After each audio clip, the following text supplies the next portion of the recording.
Good afternoon, everyone. Welcome to the regular business of Housing and Zoning Committee for July 22nd, 2026. 21st, 2026. My name is Jamal Osman, and I'm the chair of this committee. I will call in order for this meeting. Before we begin, I want to remind folks that these meetings are broadcast live to enable greater public participation. They include real captioning to increase the accessibility of our proceeding to the community. Therefore, all speakers need to be mindful of the rate of their speech so that our captioners can fully transcribe all comments for the broadcast. We ask all speakers to moderate the speed and clarity of their speech. We'll be using speaker management, so please sign up. At this time, I'll ask clerk to call the roll so we can verify a quorum. Councilmember Rainville. Present. Warren. Present. Schaefer. Present. Chavez. Present. Cheptai is absent. Vice Chair Chowdhury. Present. And Chair Osman. Present. There are 6 members present. Let the record reflect we have a quorum. Our agenda is front of us. We will begin with the consent items. If you want to speak during the public hearing today, please go see a clerk in the hall and sign up. All right, consent agenda is 5 through 20. Item 5 approves 5 liquor license. Item 6 approves 33 liquor license renewals. I will move to postpone sub-item 21 to our next meeting, Housing and Zoning Committee. Item 7 approves a gambling license. Item 8 grants a business license operation condition for Bloomington Commercial Kitchen. Item 9 is amending 2026 license fee schedule related to the truck service fee, tow truck service fee. Item 10 authorizes 20 years contract with Macfield Center for Music. Item 11 accepts and authorizes the State of Minnesota Workers Grant for Training. Item 12 authorizes development technical funding for recommendation, also known as DTAP. Item 13 accepts the low responsive bid for replacing floor boxes of the convention center. Item 14 delegates authority for owner-occupied rehab programs such as home improvement program and Minnesota Housing. Item 15 accepts and authorizes a Met Council water efficiency grant. Item 16 approves a rental license dwelling reinstatement for the property at 2113 Ilion Avenue North. Item 17 authorizes a contract extension for Green Belt Development Project. Item 18 authorizes staff direction related to the problem rental properties. Item 19 sets a public hearing for August 4th to receive an annual report of hearing for Minneapolis Tourism Improvement District. And lastly, item 20 refers to the staff and ordinance related to the bounty hunter and license. With that, do any of my colleagues have any items to pull for discussion? I will recognize Councilmember Jason Chavez. Thank you, Chair Osman. I know we talked about before this meeting, but if I would like to be added as an author to the ordinance you're leading on when it comes to bounty hunters. And then do have a question about number 9, which is related to the tow truck service fees. We can pull it out for discussion, or I can just ask a question. You can go ahead and ask questions. Yeah, so I'm assuming this is about setting a maximum fee for the tow truck service fee. Just trying to figure out when, at the height of the operation, the occupation of our city by the federal government, I know that there was some work we did with the tow truck services. I'm trying to figure out if this is an item we can attach some of that work that we did to make sure that folks impacted by ICE aren't, having additional burden on them.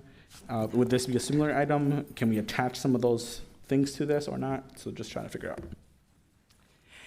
Chair Osman, Councilmember Chavez, thank you for that question. This is separate from that work. This is the yearly annual adjustment to the tow truck fees, where we take the fees previously using the federal guidelines and then increase based off of a certain matrix. Perfect. So it's just setting the maximum, and then if we were to want to adjust that more broadly, that would be a whole separate thing. So I'll just be reaching out separately about that.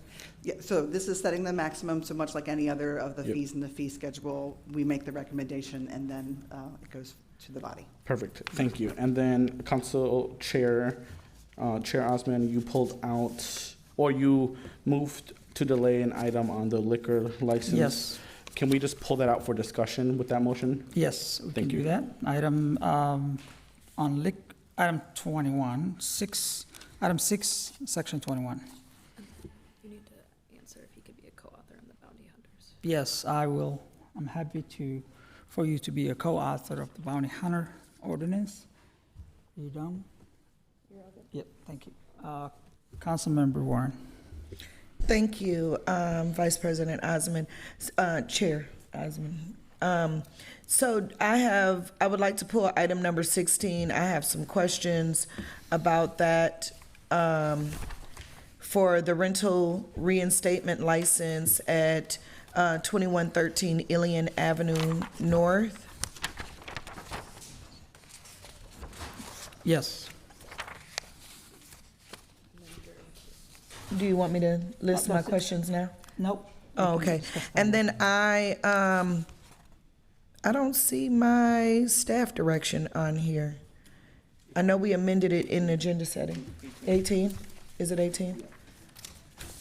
Oh, okay, I see it. Okay. Boom. All right. And item 18, please. I'm pulling item 18. And 16, correct? 16 and 18. 16 and 18. All right, thank you so much. And then you're in queue. Yep, I will speak after that, okay.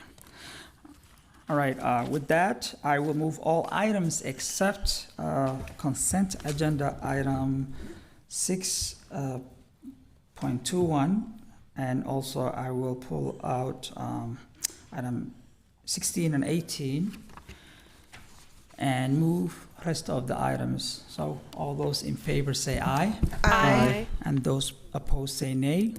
The ayes have it and the motion carries. Now we're returning back to item 2.1, and I will put myself here and address this item. All right, so unfortunately over the weekend we had violent crimes that took place in our city. Some of the locations that was that this happened was event center, Rain Event Center, and their liquor license is up for renewal. We have authority to look into that and make sure that these businesses are operating responsible and making sure we're keeping the public safe. We had a conversation with Director Manager of Licensing to kind of pull this item and kind of really review more about some of the requirements for them to keep their liquor license. And this is a good move, I believe, to delay it and have that conversation to make sure that we put in the, addressing the safety challenges that are taking place. Unfortunately, some people have been hurt, some people lost their lives of the violence, and I really want to take the time to thank our officers for responding and also public for being patient while we address this gun violence we have in our city. With that, I will recognize Councilmember Chavez. Thank you, Chair Osman. I just have a question about the recommendation to approve this license, at least from staff. Reading a Star Tribune article that says, an analysis of about 270 Minneapolis 911 calls to the club's address since 2021 shows incidents tripled from about 30 in 2024 to more than 100 in 2025. Trying to understand why this is still being brought forward. Councilmember Rainville, Amy Lingo, Manager for Business Licensing. The thing with 911 calls is it's very often attributed to an entire block or to the first section, so we need to do a deep dive analysis to see how much is related to the business itself and not just that area where they named the business, because that's the easiest thing that they see.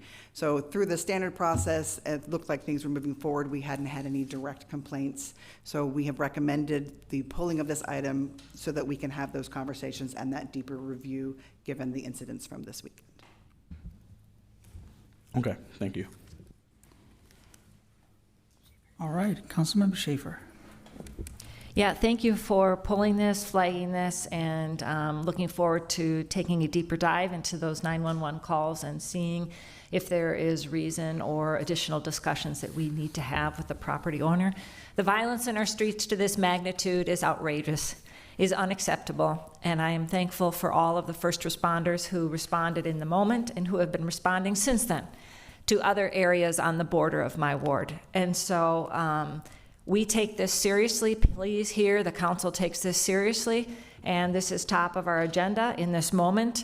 And even this evening, there will be a community meeting where Ward 7, Ward 10 staff will be on hand, possibly Ward 6, to discuss these recent incidences. So thank you for flagging this, and we'll look forward to hearing more information from Director Lingo. Thank you, Councilmember Schaefer. Councilmember Warren, are you here to speak on this item or the next item? No, I wanted to just say that thank you to the emergency responders, and my hearts and prayers really go out to the families whose lives were impacted in the series of events that happened over here on Hennepin Avenue. I know that there's still a very deep dive and ongoing investigation of things that are happening over there, and I'm just standing in support of my council members and the work that they're doing. Right. I appreciate you, Councilmember Pearl. One more, Councilmember Chavez. Yeah, thanks, Chair Osman. I'm just going to get back in. I think when we talk about finding different tools to address public safety concerns, this is one tool, and I hope that we're able to use a tool to actually address the safety concerns that are happening in the area, because no one should ever have to experience what folks did over the weekend. So I hope that, I just hope this item doesn't come back. Okay, great. Finally, I'll recognize Councilmember Rainville. Thank you, Chair Osmond.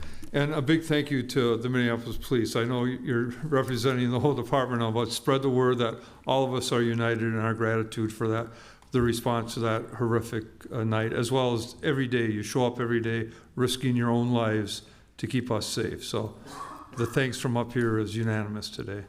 And I do want to agree with Council Member Chavez that licensing is one of the tools that I feel is underutilized. And I look forward to ongoing conversations about how we can best use that. And I know there are a lot of nuances to it, but my experience here in the last 5 years is we're missing something. And I look forward to solving that problem. Thank you so much, Councilmember Rainville. With that, with this item to delay one more cycle, all those in favor say aye. Aye. Aye. And those opposed say nay. The ayes have it and the motion carries. Next, we'll take on item 16. And I'll recognize Councilmember Pearl. Thank you. Warren, sorry. That's okay. Thank you for that, Chair Osmond. Who's available to answer questions about this rental licensing for this property here?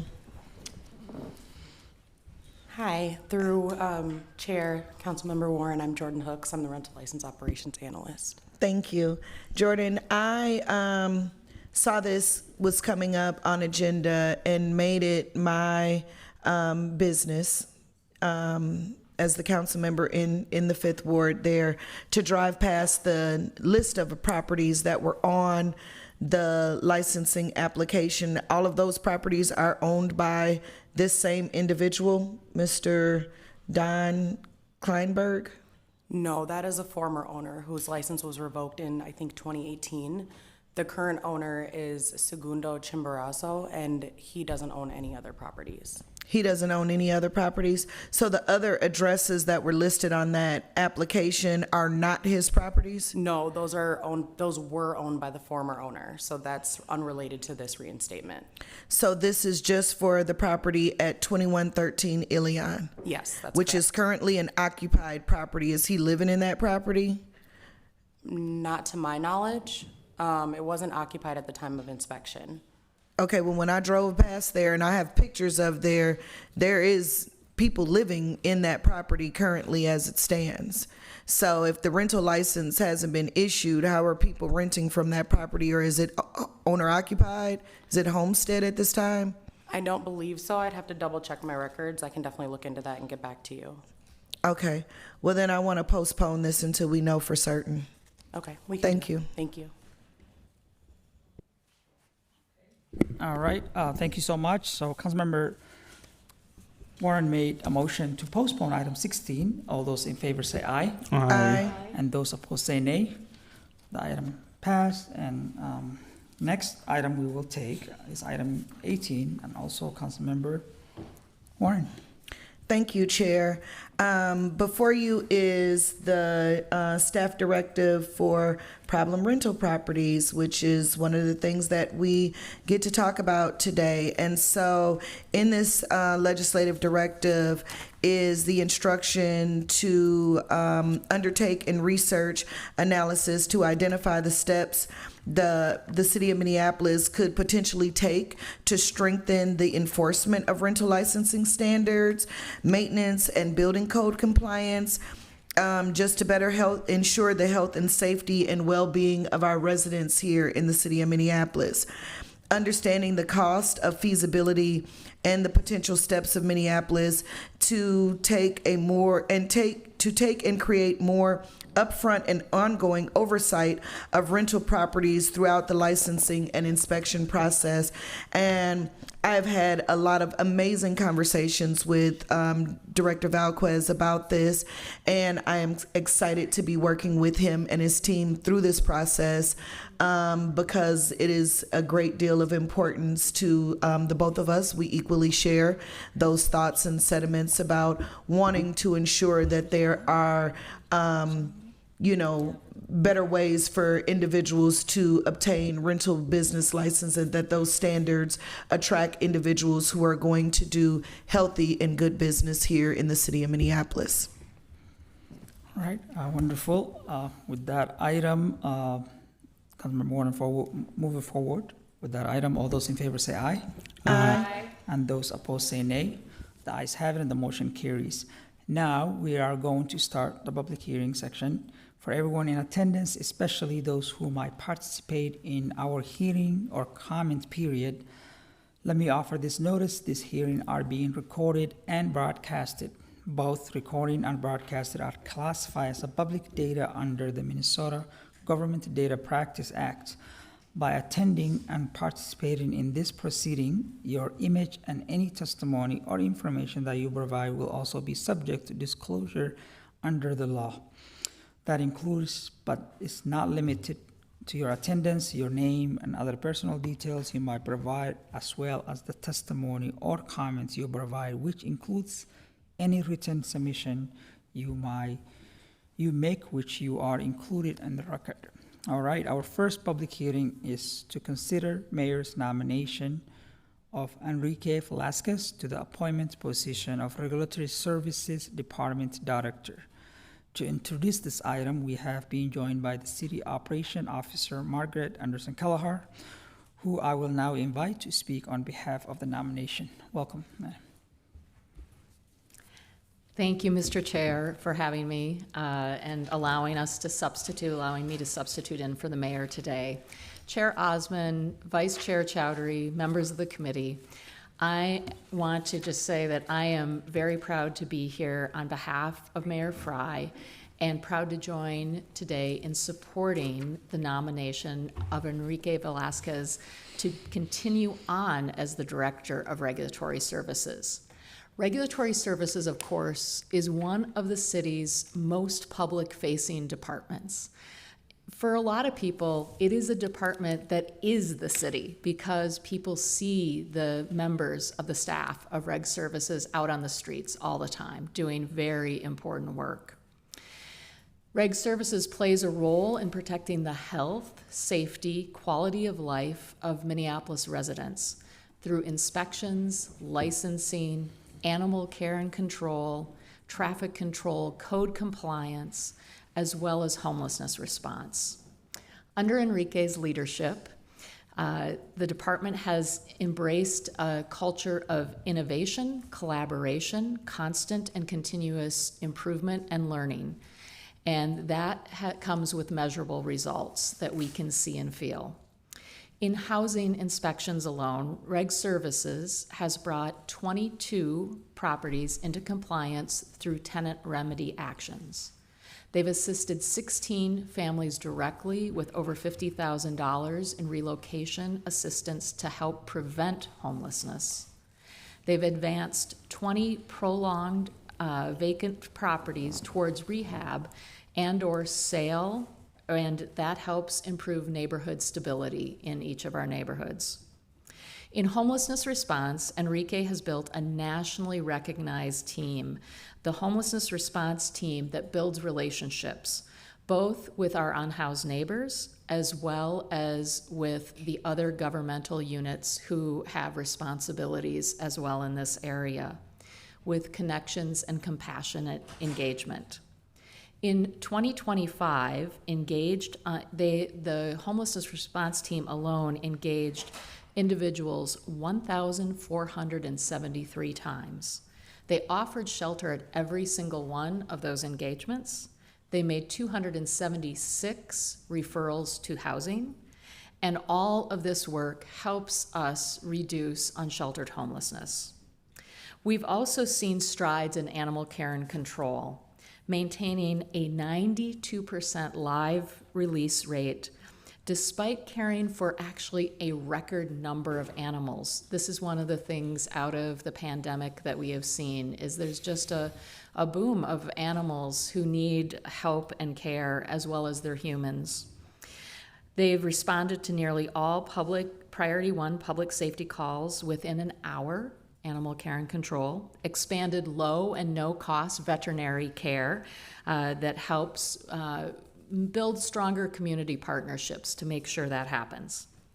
Finally, in traffic control and public safety, Reg Services has maintained a service level of nearly 97% with established response standards, making sure that they successfully supported Minneapolis's growing number of major events, advanced innovation in public safety initiatives, including 2 very important ones. The traffic safety camera pilot, they are very engaged in that work, as well as the civilian crash investigation pilot. I just want to speak directly to Enrique's skills. Through it all, he has really fostered this idea of one regulatory services culture centered on collaboration, accountability, and enterprise problem solving. And I can say from my past work as the Public Works Director before coming to this role, that's very true. He's always at the table, and his team is always at the table. Strengthen partnerships across city departments with Hennepin County, with state agencies, as well as important community organizations. He's also been very focused on modernizing the operations of regulatory services, improving customer service, and making sure that data is being used to drive decision makings and better outcomes. And he's a thoughtful, wonderful colleague to people. He's solutions oriented. He is always present for people. He's demonstrated an ability to manage this very complex department while delivering meaningful results. It's a real honor to work aside him, and I think you would find that both across OPS and OCS, people would say that, and the city attorney's office.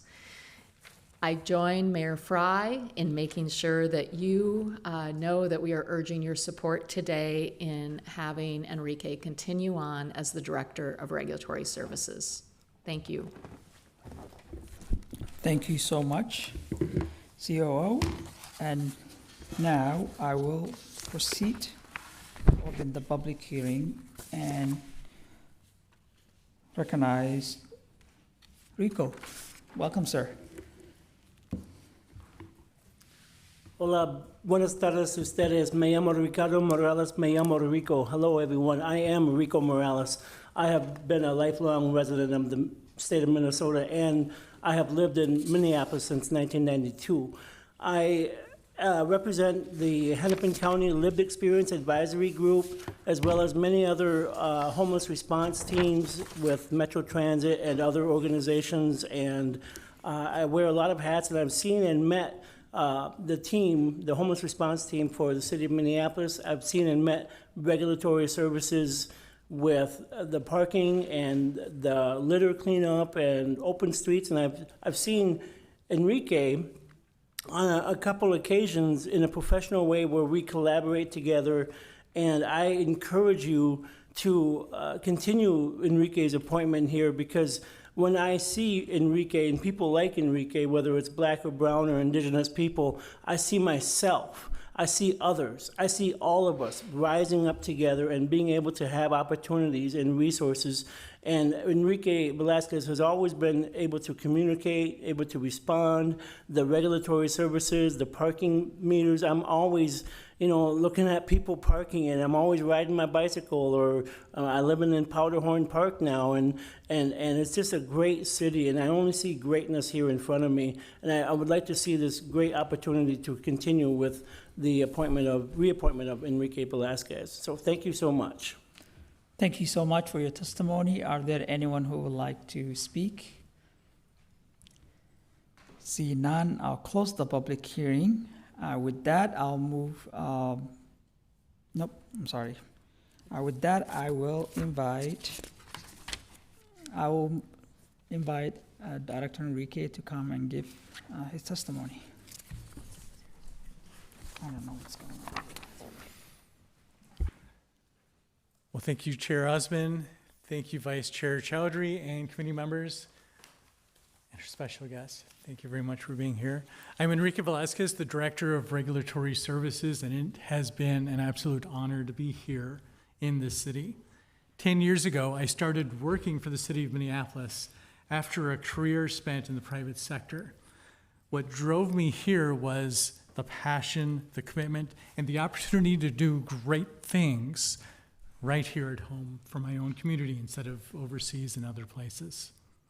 I first started with Public Works, Surface Water and Sewers Division as the manager of special projects and business support, and then migrated over to community planning and economic development, where I led business licensing throughout the pandemic, through the murder of George Floyd and all of our recovery efforts. I watched how deeply city colleagues cared about the communities that they served, even when the systems around them made it hard to care and to continue to deliver. In August of 22, I moved into regulatory services as the Director of Inspection Services. 1 year later, I served as the interim department head, pending the appointment and approval process by City Council, which happened in October. Since then, I've watched that care become policy, and I've watched what it means for the residents on the other end of every inspection, every citation, every call.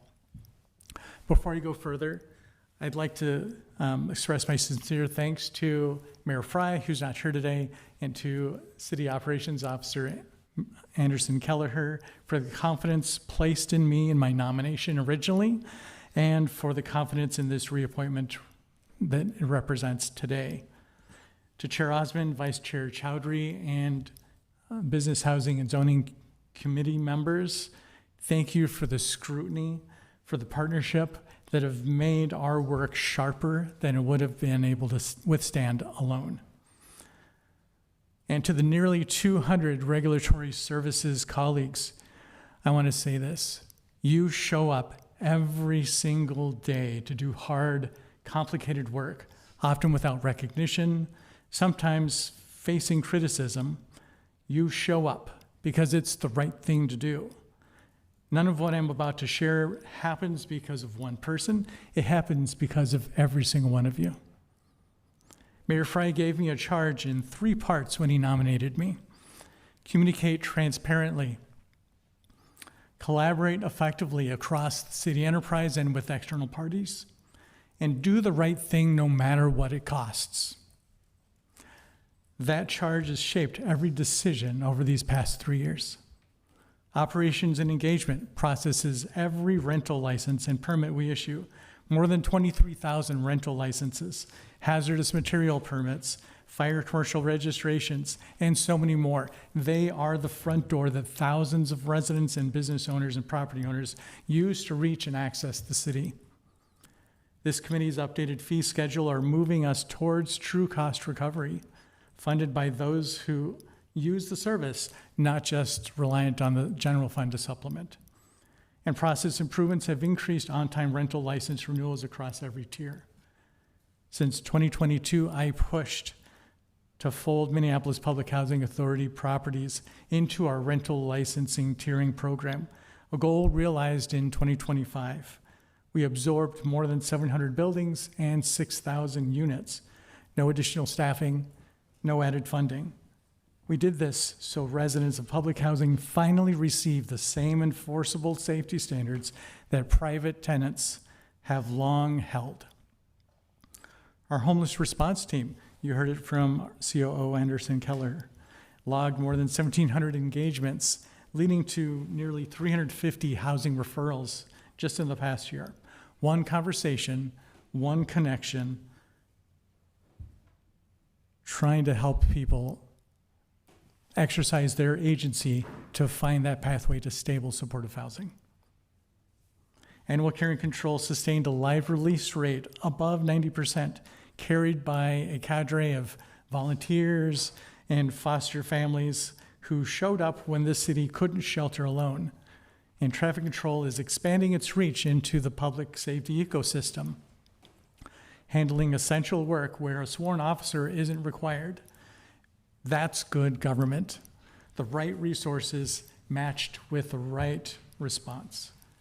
We reorganized alternative enforcement and housing liaison teams directly into inspection services so colleagues were structured to succeed.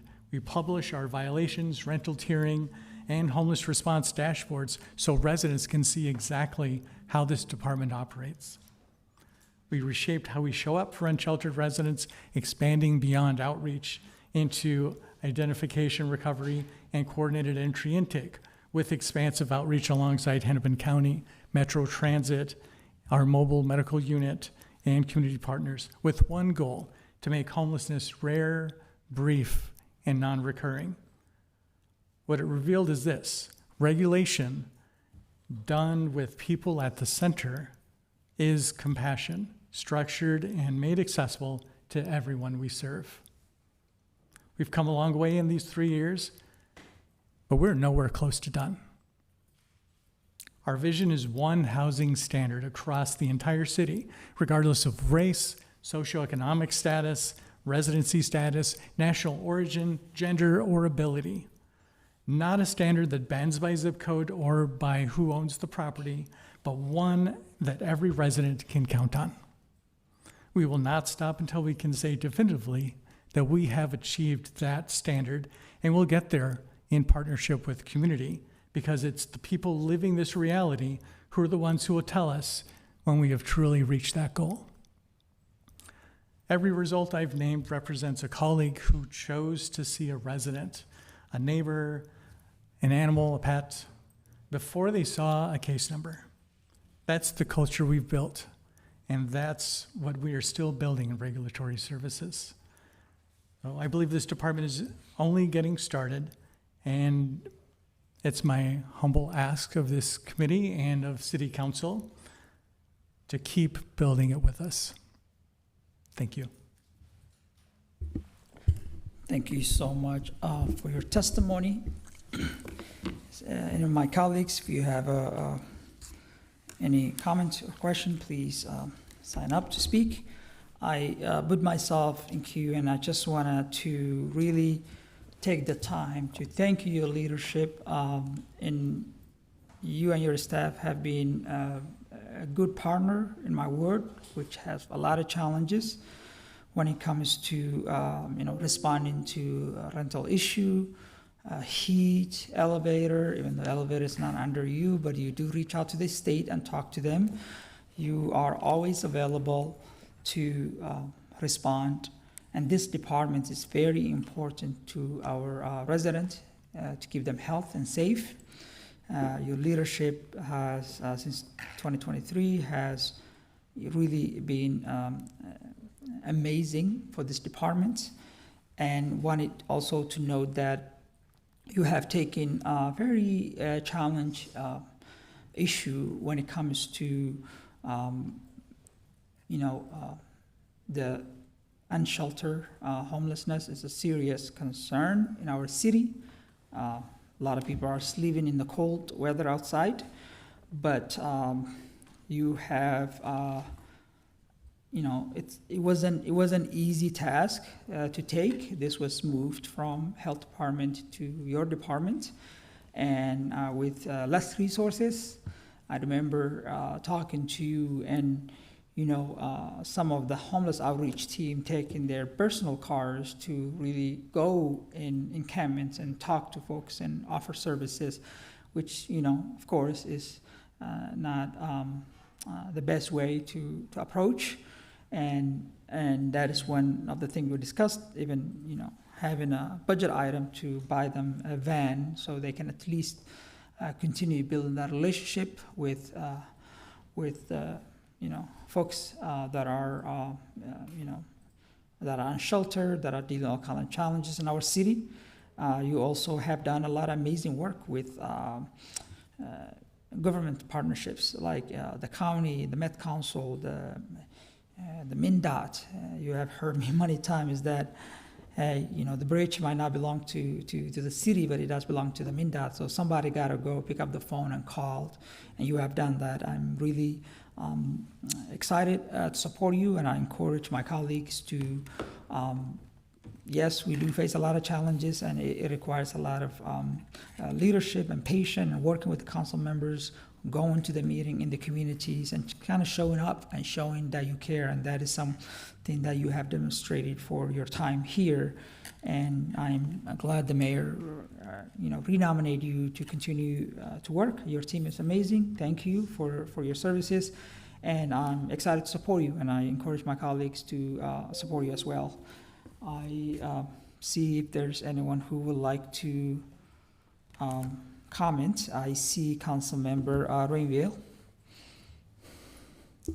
Thank you, Chair. Enrique, I just want to compliment you on always being accessible, and you're doing a great job. Some of the other words that come to my mind are your thoughtfulness, that you're results focused, you have very creative solutions, and even though you have a very, very, very tough job, your kindness shows through all the time. I mean, helping people who have the problem, especially of homelessness, as well as other issues affecting that, it's not a pretty thing to do every day, but you have great dignity in you doing that job, as well as providing that dignity to the customers who we seek to serve. I also want to admire you for your strength because of the criticism you receive. And it's, in my opinion, very unfairly founded. It comes from elected officials, from staff, from citizens, from the very people that you are trying to help. But you do not internalize that, you accept that, and you continue to do your job. So I will be supporting this nomination, and thank you so much for your service to Minneapolis, and especially to the citizens who need the help the most. Thank you. I'll recognize Councilmember Warren. Thank you, Chair. Director Valquez, I first of all want to say thank you, because since I've stepped in this role, and I'm new to this role, so I wasn't privy to all of your long history and tenure with the city, but every time I reach out to you, every time I call, you show up and you show out. So I have taken a great pleasure in working with you and being solution driven with you. We have some tough conversations, but it's all about trying to find the solutions so that we can continue to build winners throughout the city. So I thank you humbly for your work. I thank you for your leadership and all of the good tools that you have given and the conversations that we have had throughout the work that I've been doing, especially around Heritage Park. I greatly appreciate you for every community meeting, showing up and just being humble and, listening to those tough conversations that have to be had in those moments, because it's not easy, but you're consistent in that, and I appreciate that. So I will be supporting your nomination. Thank you. Councilmember Schaefer. I'll say two brief things. Number one, being 6 months on the job, your office and yourself personally have been a lifeline to us as we entered into a lot of rental rights issues right from the beginning at the start in the middle of Operation Metro Surge. And so for the beginning, you were helpful in helping us get community meetings around renters' rights, about helping to support those buildings that we're trying to develop tenants unions. Your recent your visit to the AG's office with us, your staff has gone above and beyond in helping my staff navigate this process and being a real support to the residents, particularly in the Loring Park area. So I just want to say thank you for being a lifeline to our new Ward 7 office. And lastly, I would concur with many of the elements that Councilmember Rainville mentioned, but will also add to the list really your calm demeanor. In your calm presence in any situation really brings a peace and a level of comfort to those that are facing real life problems, real difficulties that are making a lot of stress in their own lives. And so your calm demeanor really brings a presence that I think is appreciated by so many. So thank you, and I'm proud to support your nomination. Thank you. Vice Chair Chowdhury. Thank you, Chair Osman, and thank you, Director Velasquez, for coming before us today and your service to the city of Minneapolis. It is not an easy job being the Director of Regulatory Services, and I have appreciated the conversations that we've had over the last few years while I've been a council member, and I think there are more conversations that we need to have. I'll be really honest with you. I have not made a decision yet. I think there's just, and the reason for that is I think there's just more follow-up conversation that I want to do with you. That was something that I shared when we had our meeting, that there's a lot to process and look back on the last few years, and then also look ahead, because the work of regulatory services, one, has expanded, two, is so constituent facing, and I want to have an opportunity to have a one-on-one conversation with you ahead of Thursday. So I did want to just say thank you for your service and your work and coming before us today. With that, I did want to make a motion to just move this forward without recommendation, so there can be more time ahead of a vote before our final vote, because today I just don't feel like I would be able to vote on it. Okay, we also have been joined by Councilmember Fita, but before I recognize her, I will recognize Councilmember Chavez. I'll just second that. Yeah, I have a few questions, Director Velasquez, mostly about encampment response and our response to unsheltered homelessness. I know we've talked about it in our one-on-one. I think since our one-on-one, there was an announcement about,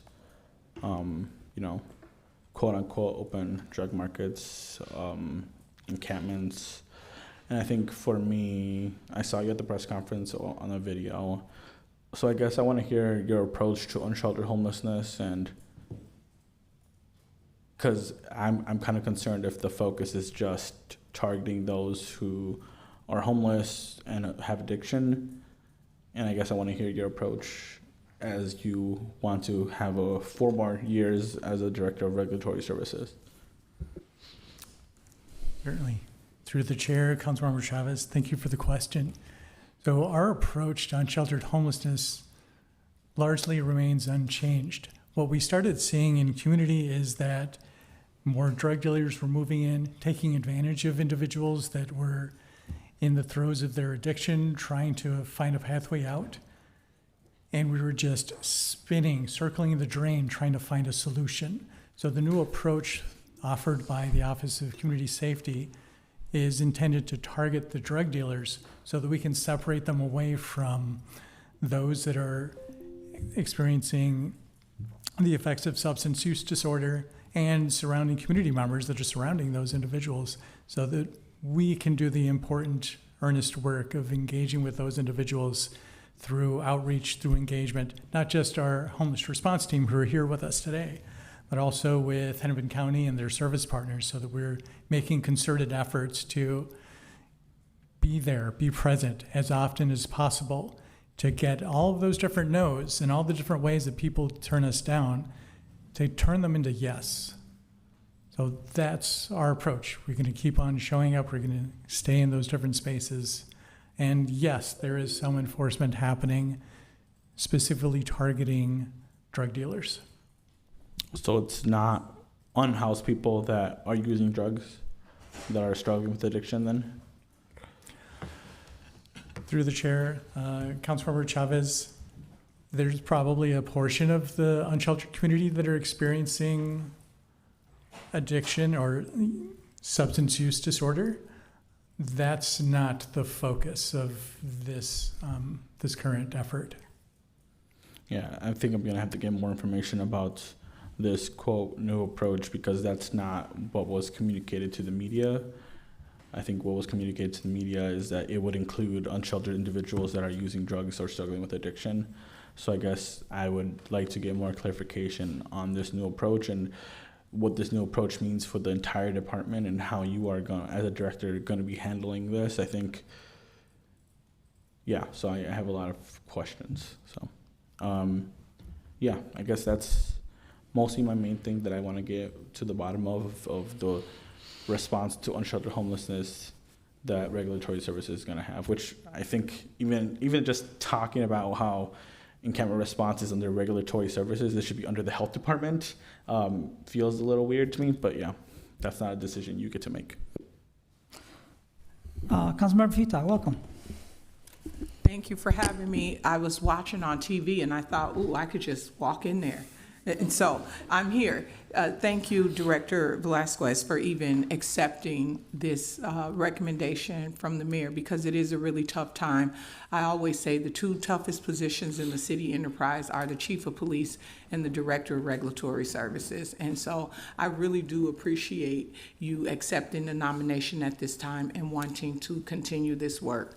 You know, a lot of the conversation has been around encampment response and some of the harder things, but one of the things I appreciate about you and your team is attention to detail, and those basic city services is something I hear about a lot in Ward 4 and on the north side. People just want really good basic city services, and we have some challenges that we haven't fixed, but you've certainly helped me out a lot to try to navigate through some of those things, like the dumping issue we have on the north side that is tremendous. And not only is it just a terrible thing to see, but it's cost a lot of money to businesses and residents sometimes in North Minneapolis. But I do appreciate how swiftly you and your team responds to that, because when you wake up with trash all outside of your house, or you're a senior who can barely move and you have 2 refrigerators dumped in your yard, and you know someone is there to listen and try to help with that, that means a great deal to me. So I certainly appreciate your understanding of just basic city services and how people want that to work for them. I mean, I hear a lot of people say, what happened to the days when regulatory services just drove down the alley and gave people tickets and saw like the overgrown grass and, you know, the things that happened before. And I'm proud that there's a middle with you in that you understand we want a clean environment, but that you also understand that some people have challenges, and maybe we should spend the time to go out and speak to them about what's going on with their homes or their properties before we take action sometimes. So I really do appreciate that about you. I do want to know, what do you see for the future of that? Like, what are some of the ways in which we can enhance how we respond and make sure those basic city services and those needs are being filled by regulatory services for the people of Minneapolis? Yeah, through the chair, Councilmember Vita, some of the different things that I envision are more collaborative partnerships, especially with Public Works, Solid Waste and Recycling, their Clean City team, where we can identify some of those different issues as they're happening. Because you're right, there might be a senior citizen that is just struggling to get by, who is now responsible, physically responsible, but then also financially responsible for taking care of this dumping situation, or we add it to their taxes, their tax rolls, and that just becomes a problem. It could be just a very urgent situation happening with that community member. And it's our role to show up, to show out, to be present and say, you know what, we know this isn't you, this isn't your problem, and we're going to take care of it anyways. So I have to have those conversations so that we can identify the proper pathway and make sure that we're also taking care of the services that are needed for this work, while also identifying ways to find out who's doing it so we can go after them, add it to their tax rolls, whether it's in this city or other cities. I already have partnerships with surrounding cities that if we identify something and it belongs to you or is one of your businesses, you're going to go after them and we will do the same. It's just a matter of that linchpin component of how do we identify where it's coming from and make it stop. Because the north side is not a dumping ground. That's right. Thank you so much, Director. Thank you. The other thing is we did receive an email and there was a correspondence in there that spoke to how some employees feel about your leadership style. Now, I am aware that I certainly have a different relationship than probably some of your employees have. And so just wondering if you've seen this letter that the council received first. No, I have not. Okay, so we'll send it to you, but that is something I would like to have a conversation with you about. I mean, just a quick overview of the letter, it sounds like some of your staff who've been there for a while feel left out of conversations and engagement, and also I'll send you the letter, but I'm looking forward to having a conversation with you about it. I will say when I read it, the first thing I thought is that, like, you're a person who certainly has the ability to self-reflect. I've witnessed it firsthand. You're the person who will look to working with not just yourself but others on how to correct things or how to at least start a conversation around what needs to be corrected. So I felt confident in like that we can have a conversation about this and that action will be taken. And so I'll send it to you, and then we'll talk about it between now and the end of this process. All right. Thank you, Director. Thank you. All right. Just wanted to highlight, appreciate what you say, while being a compassion and caring, helping, at the same time, not ignoring the reality on the ground that addiction and, drug dealers are targeting the most vulnerable people in our community to sell drugs and drug them. You can see that visibly under the bridge situation.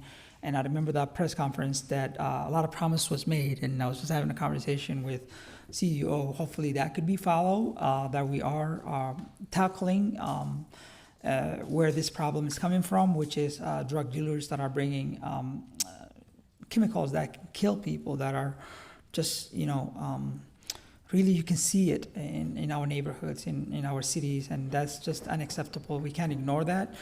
We got to continue to be passionate and care and show, resources and help folks to recover. But at the same time, we also have to target the bigger picture, is that what's making drug dealers get addicted is just continued drug dealers coming in our neighborhoods. And I'm hoping the mayor's promise can be followed, and public safety can take some, address those concerns. Many Native American communities are asking the help. We are asking the help. The neighbors are asking the help. The young people that will return to school soon are asking the help to catch the bus. When they catch in the bus, they don't want to see a needle on the floor. They want to be able to, catch the bus safely and get off the bus safely. But again, being a compassion, but at the same time, not ignoring the reality that we're facing in our city. And I do want to give a special shout out to your homeless outreach team. They are the real heroes here, and who are showing up and going out there to build a relationship with the folks and connecting them to the county and other services the city might not offer. So again, thank you, and I look forward to supporting you on next Thursday or following Thursday. Lastly, I will recognize Councilmember Rainville. Thank you, Chair. Two things real quick. I forgot to talk about your great collaboration with other government agencies and with nonprofits. You know, truly not one organization can do this job alone, and you have that ability to reach out and bring that help in, so thank you for that. It's a great talent to have. And then I did want to let my colleagues know I'm going to be voting no on moving this forward without recommendation. I think that's the wrong message to send. We need to move this forward with recommendation. Second. Okay. Chair Osmond, there's already a motion in front of us, so we should vote on that motion. Okay. I would like to just quick get in discussion. Yep, I want to get back to the discussion.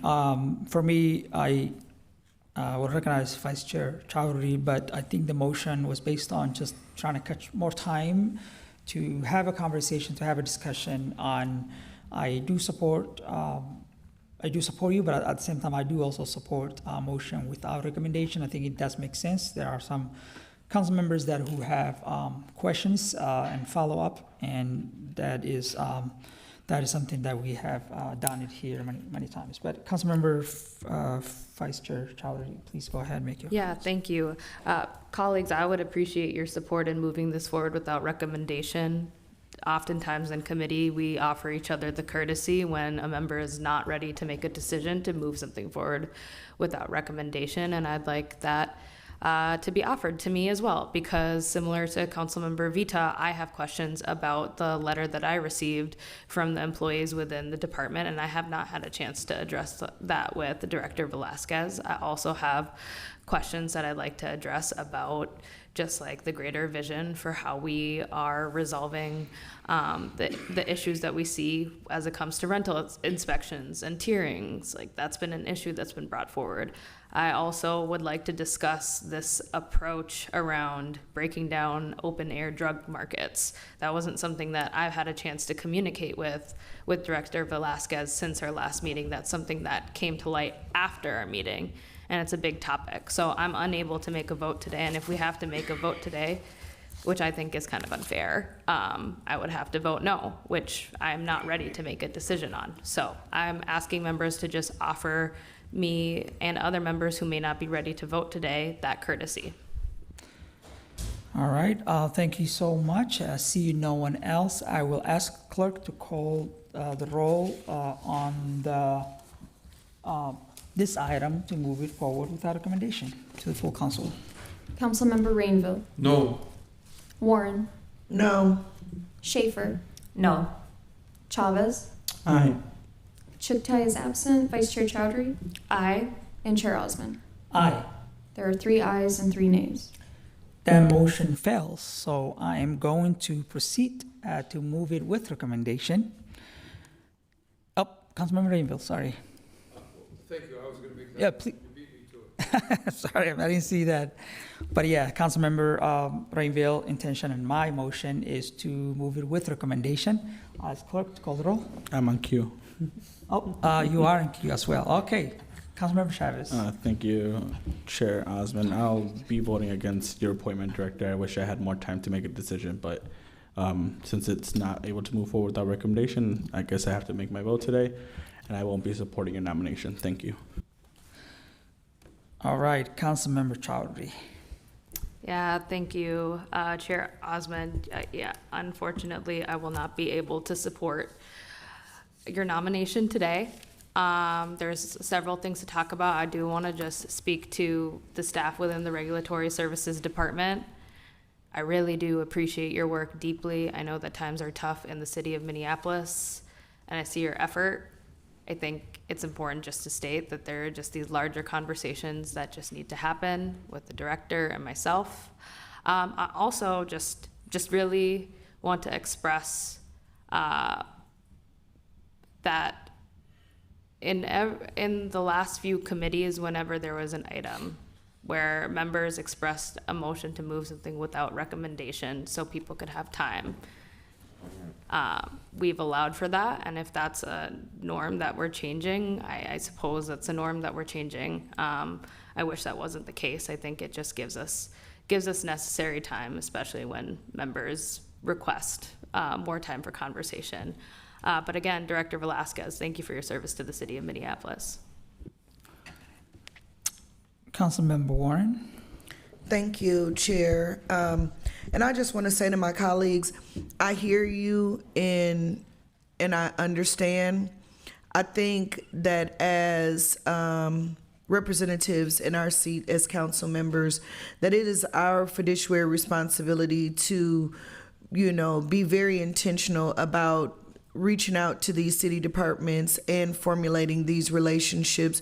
We are at a precipice in this city, and with all of the things that are going on interjurisdictionally and just around, it's important that we are intentional about that communication and utilizing the individuals who are in position and asking those tough questions and really looking for ways to work with them in order to see the success that we want to see in the city. Like, building a win is not an easy thing to do, and it takes time. A lot of the questions that, many of us have are questions that people have had long before at least I know I was here.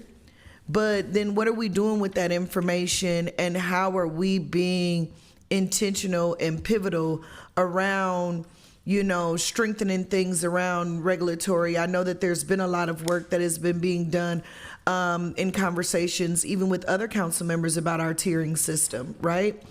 That was brought up in the question that you and I had, because, Director Valquez, I was hot, and still am. But that's because I want us to win, and I want the reflection of our city and the way we regulate how business is done around rental licensing and inspections and things like that to be a win for everybody. It's not anything personal.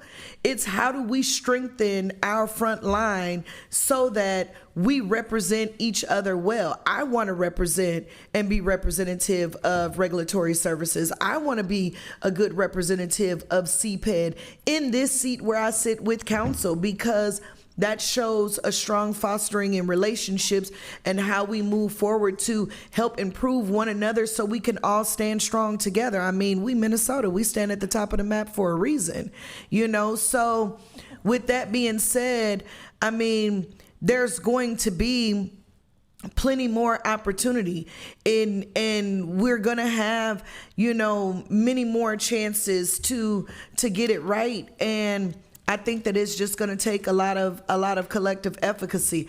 I don't have all the answers. I'm going to ask some tough questions. People are probably going to think I'm a jerk and I'm mean or whatever else the case is, and I'm fine with that too, But I just want us to win. And I think that is what we do. We win together and we move forward regardless to how complicated it looks. It's what can we change in order to make it better, and that's how we go with it. So you got my support, and I'm here for it. Councilmember Chavez. Thank you, Chair Osman. All right, then let's have the conversation. Thanks for being here, Director Velasquez.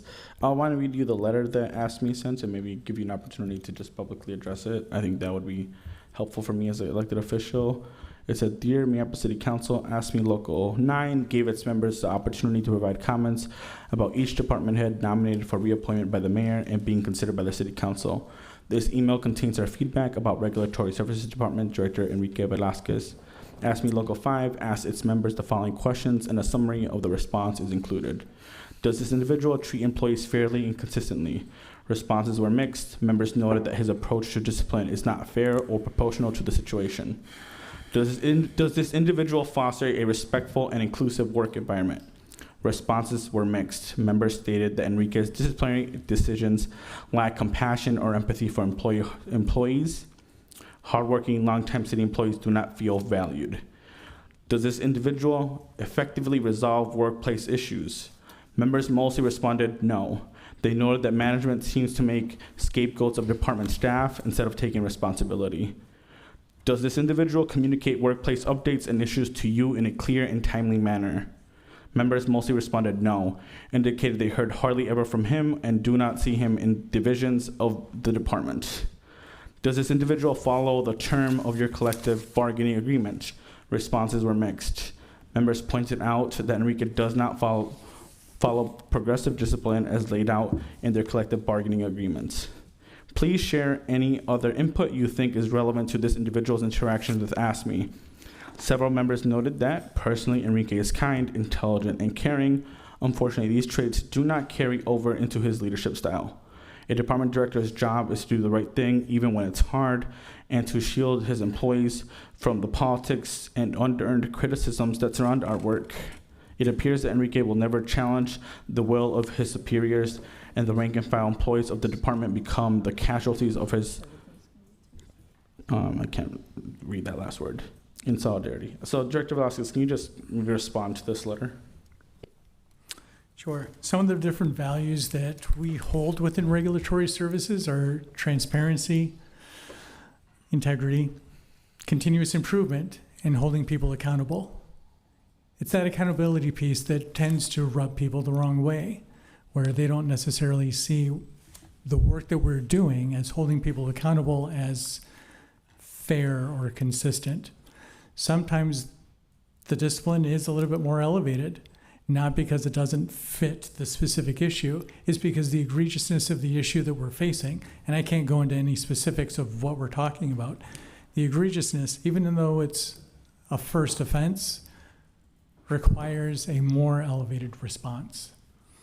I am present. I have office hours. We have 4 different buildings. I'm present in all 4 buildings, engage with staff in all 4, engage in a series of ride-alongs with individual staff where they get to treat me like their intern and I get to just learn and hear all the different things that they're dealing with as employees, as my peers, as people working in this enterprise, or what it's like to do their job in this city so that we can find ways to do things better.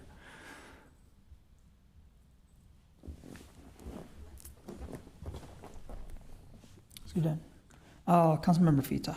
Thank you, Chair. I just wanted to say that I think it's extremely unfair to make Director Velasquez respond to this. I just asked him if he has seen the letter, and he said no, that he hadn't. So I was waiting to talk about it because I just think it's like that's something really hard to respond to in the moment when someone reads that at you. So I just wanted to say that I'm sorry that just happened, and I really do think that that's something that a person should be able to process and have time to respond to, and not have it read to them and expected to respond in that moment.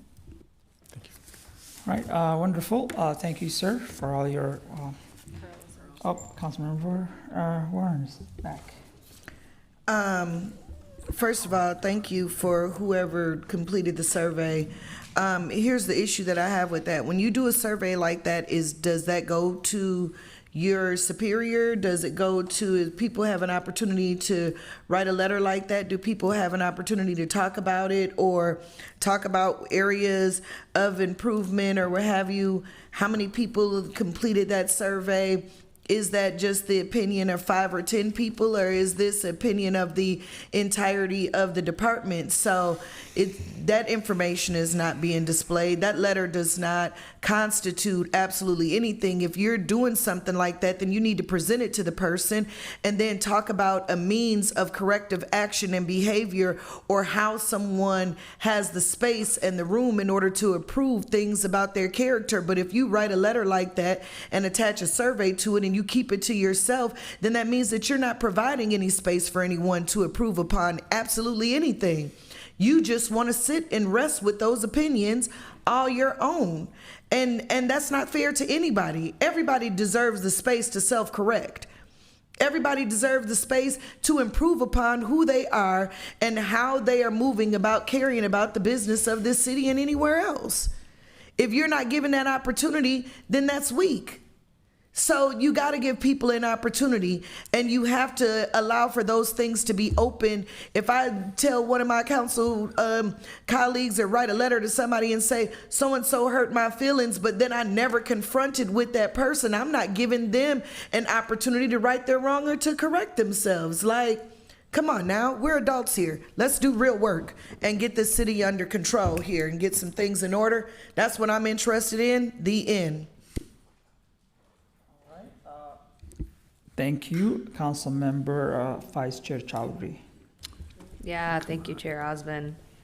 I mean, this is precisely why I wanted to move it forward without recommendation, because we could have these conversations that we need to have. Like, personally, I don't like doing this like this. I really don't.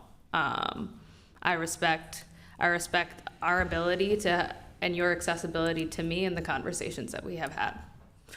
I do want to state for this letter that was sent by AFSCME Local 9 that represents members within the Regulatory Services Department. I do think it's a valid letter, and it gives opportunity for members to send information anonymously that they would not be able to be honest about otherwise. And I don't think we get to just say a letter is invalid. I don't agree with that. I do think it provides an important marker for me, appointment after appointment.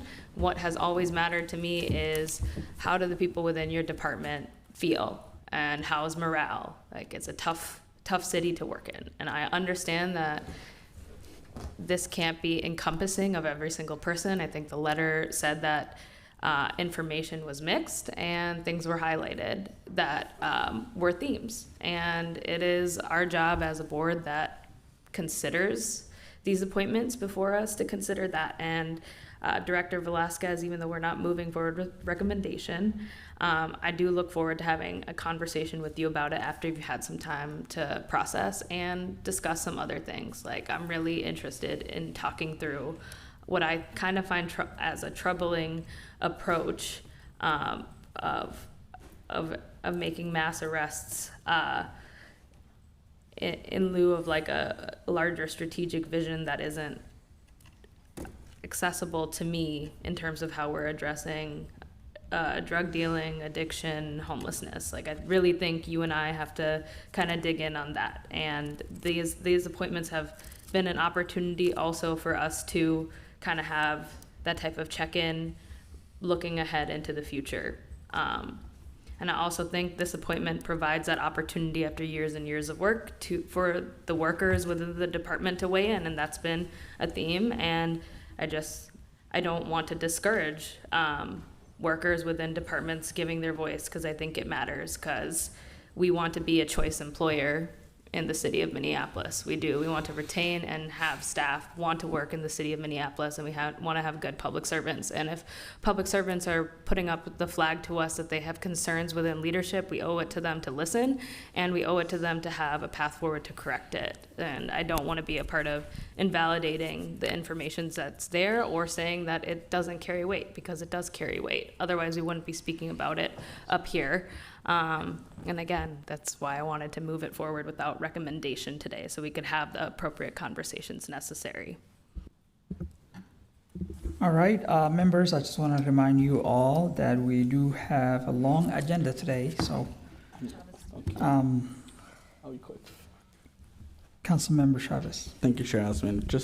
I read the letter out loud, so I just want staff members that did fill out the survey, if you feel like you're feeling unheard, or if you're feeling like your opinion doesn't matter, just know that I'm always here to hear our city staff and hear their concerns. And part of me reading it was because when I did get the letter, I was concerned.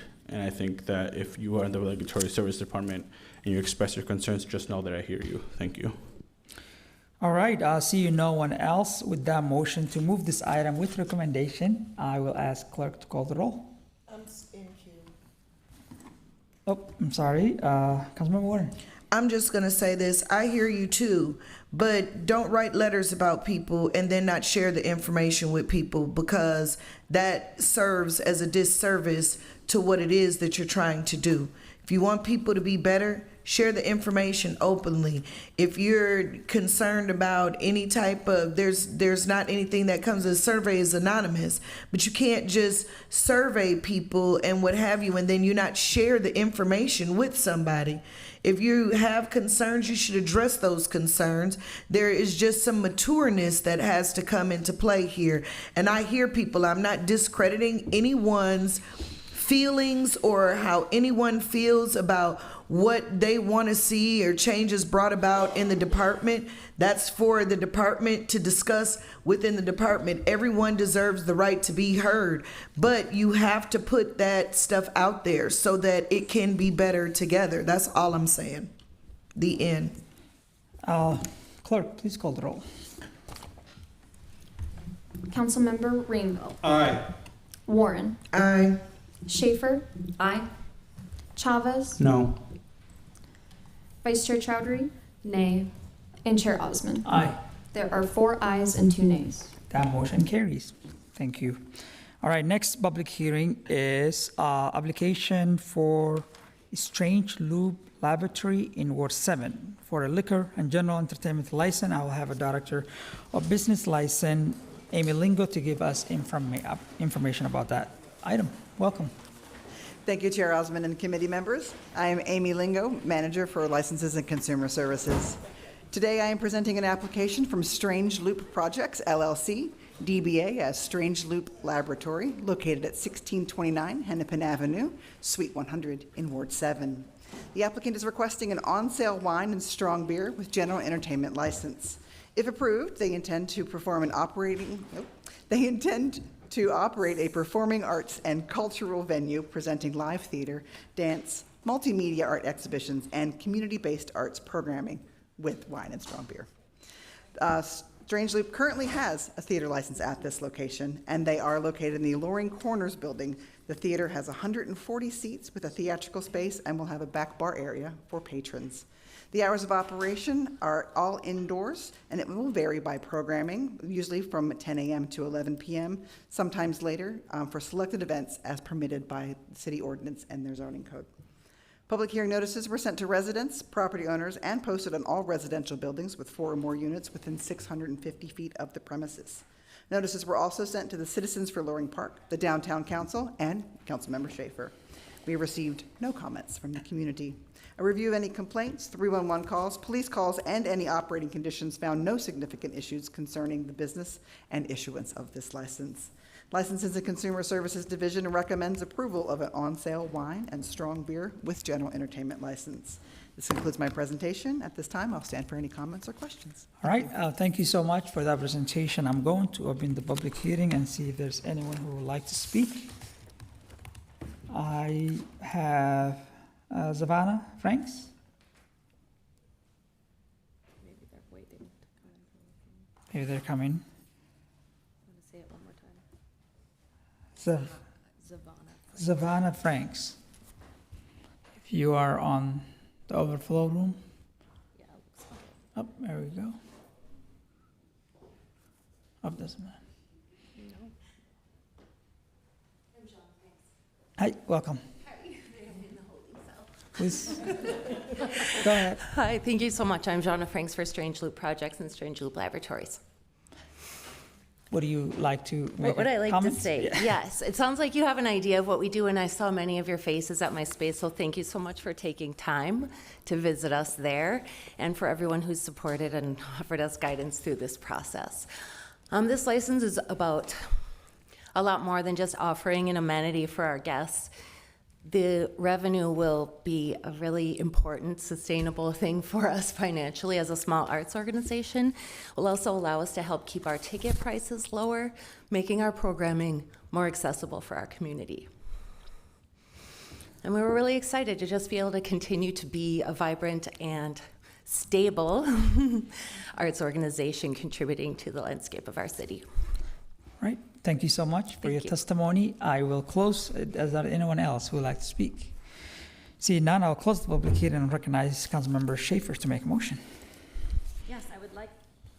I'm just thrilled this is finally coming before us, and I'm thrilled to vote on this. As council members may or may not know, this was one of our vibrant storefront investments, and so we are thrilled to be able to support you in making a sustainable business model in this way. So yes, I would like to make a motion to approve this license, liquor license for the Strange Loop Laboratory. All right. Second. Yep, thank you so much. Are there any members who would like to comment? See none. With that motion, all those in favor say aye. Aye. And those opposed say nay. The ayes have it and the motion carries. Congratulations. Thank you so much. Thank you so much. Yep. Our next item is a quasi-judicial hearing. Before we begin, if the applicant or the appellant is here to testify, you will be granted 7 minutes. to address this committee. All testifiers have to sign up, and they will get 2 minutes. So this is a public hearing for interim use permit for people serving people located at 219 4th Street. I will welcome Alex Kohlhaas from CBET to give us presentation on this item. Welcome, sir. Thank you, Chair Osmond and committee members. My name is Alex Kohlhaas from CPED Planning. Before you today is an application for an interim use permit to allow an emergency shelter at 219 4th Street South. Just a little bit of history for this property. Some of you may recall previous applications as recently as December 2025 when Hennepin County proposed opening an emergency shelter in the basement and main level only, which would have been for a maximum of 50 people. That was approved through August 31st of this year, 2026. What is before you today is a new proposal. The applicant, as Chair Osmond noted, is People Serving People, who would be purchasing the property from Hennepin County, and they are proposing to operate their own emergency shelter. I'll note that for zoning purposes, an emergency shelter is defined by a length of stay between 24 hours and 6 months.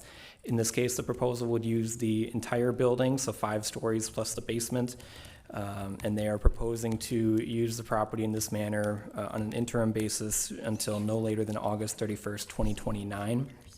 I will also note the staff report was published for this item last week, and it references a proposed maximum capacity of 312 people, as was indicated in the applicant's initial application materials. They have since communicated with staff that they have revised that proposed maximum capacity to now a maximum of 280 people as opposed to 312 as initially indicated. There was a memo to the members of the committee which was made available in LIMS late last week, and that is one of the items that was covered in that memo, and I'll touch on the other later in my presentation. Just to go over the zoning for the property quickly, this is a zoning map. This property is in the downtown, the DT1 zoning district. This is just a half block west of City Hall here, and this building does take up virtually the entirety of that subject property, and it was originally built as a hotel. These are the floor plans for the building. This is the main level, and the front of the building is towards the right. This main level would have common areas for shelter guest admittance, meal service, and then there would be other staff areas on this floor. My understanding is that shelter guests would only be admitted through referral from Hennepin County, and the operators would also be providing security, cleaning services, etc., and would have staff available periodically for potentially referring shelter guests to other services. And I'll defer to the applicants if they want to speak more about their proposed operations. This is the floor plans for the second level, and all the levels above that, 3 through 5, are virtually identical. 13 rooms per floor, again, originally built as a hotel. Each room does have a kitchenette currently, I believe. Most of these look like, a hotel room, a studio apartment. There are a few one-bedrooms on each level. As the committee members are aware, all interim use permit applications are subject to specific required legal findings as stated in the zoning ordinance, and they are also required to consider the findings that are required for a conditional use permit as well. The staff analysis for these is listed in the staff report. I'm happy to answer any questions about that if any of the committee members are interested in that staff analysis, but I'll summarize by noting that staff does find that all of the required findings would be met. We do recommend approval of this application. The staff report notes 2 recommended conditions of approval, one of which is to specify that proposed end date of August 31st, 2029. An interim use permit can be granted for up to 5 years, but in this case, the applicants have indicated this 2029 end date as what they are proposing under this application. The other recommended condition of approval is regarding zoning standards for the location of required long-term bike parking. In a little bit of context here, the zoning code in this case requires a minimum of 8 long-term bike parking spaces be provided for a congregate living use like this. Long-term bike parking spaces have some additional specific standards in the zoning code, and one of the standards is that at least 50% of these required long-term bike parking spaces must be accessible without the use of stairs or an elevator. Staff have discussed this requirement with the applicant as they've been proceeding with their proposal. The staff report does include this condition that is shown on your screen that essentially affirms that requirement. After the staff report was published, there was a little bit of additional discussion that I had with the applicant, and they are requesting that the city council waive this condition and effectively waive this requirement.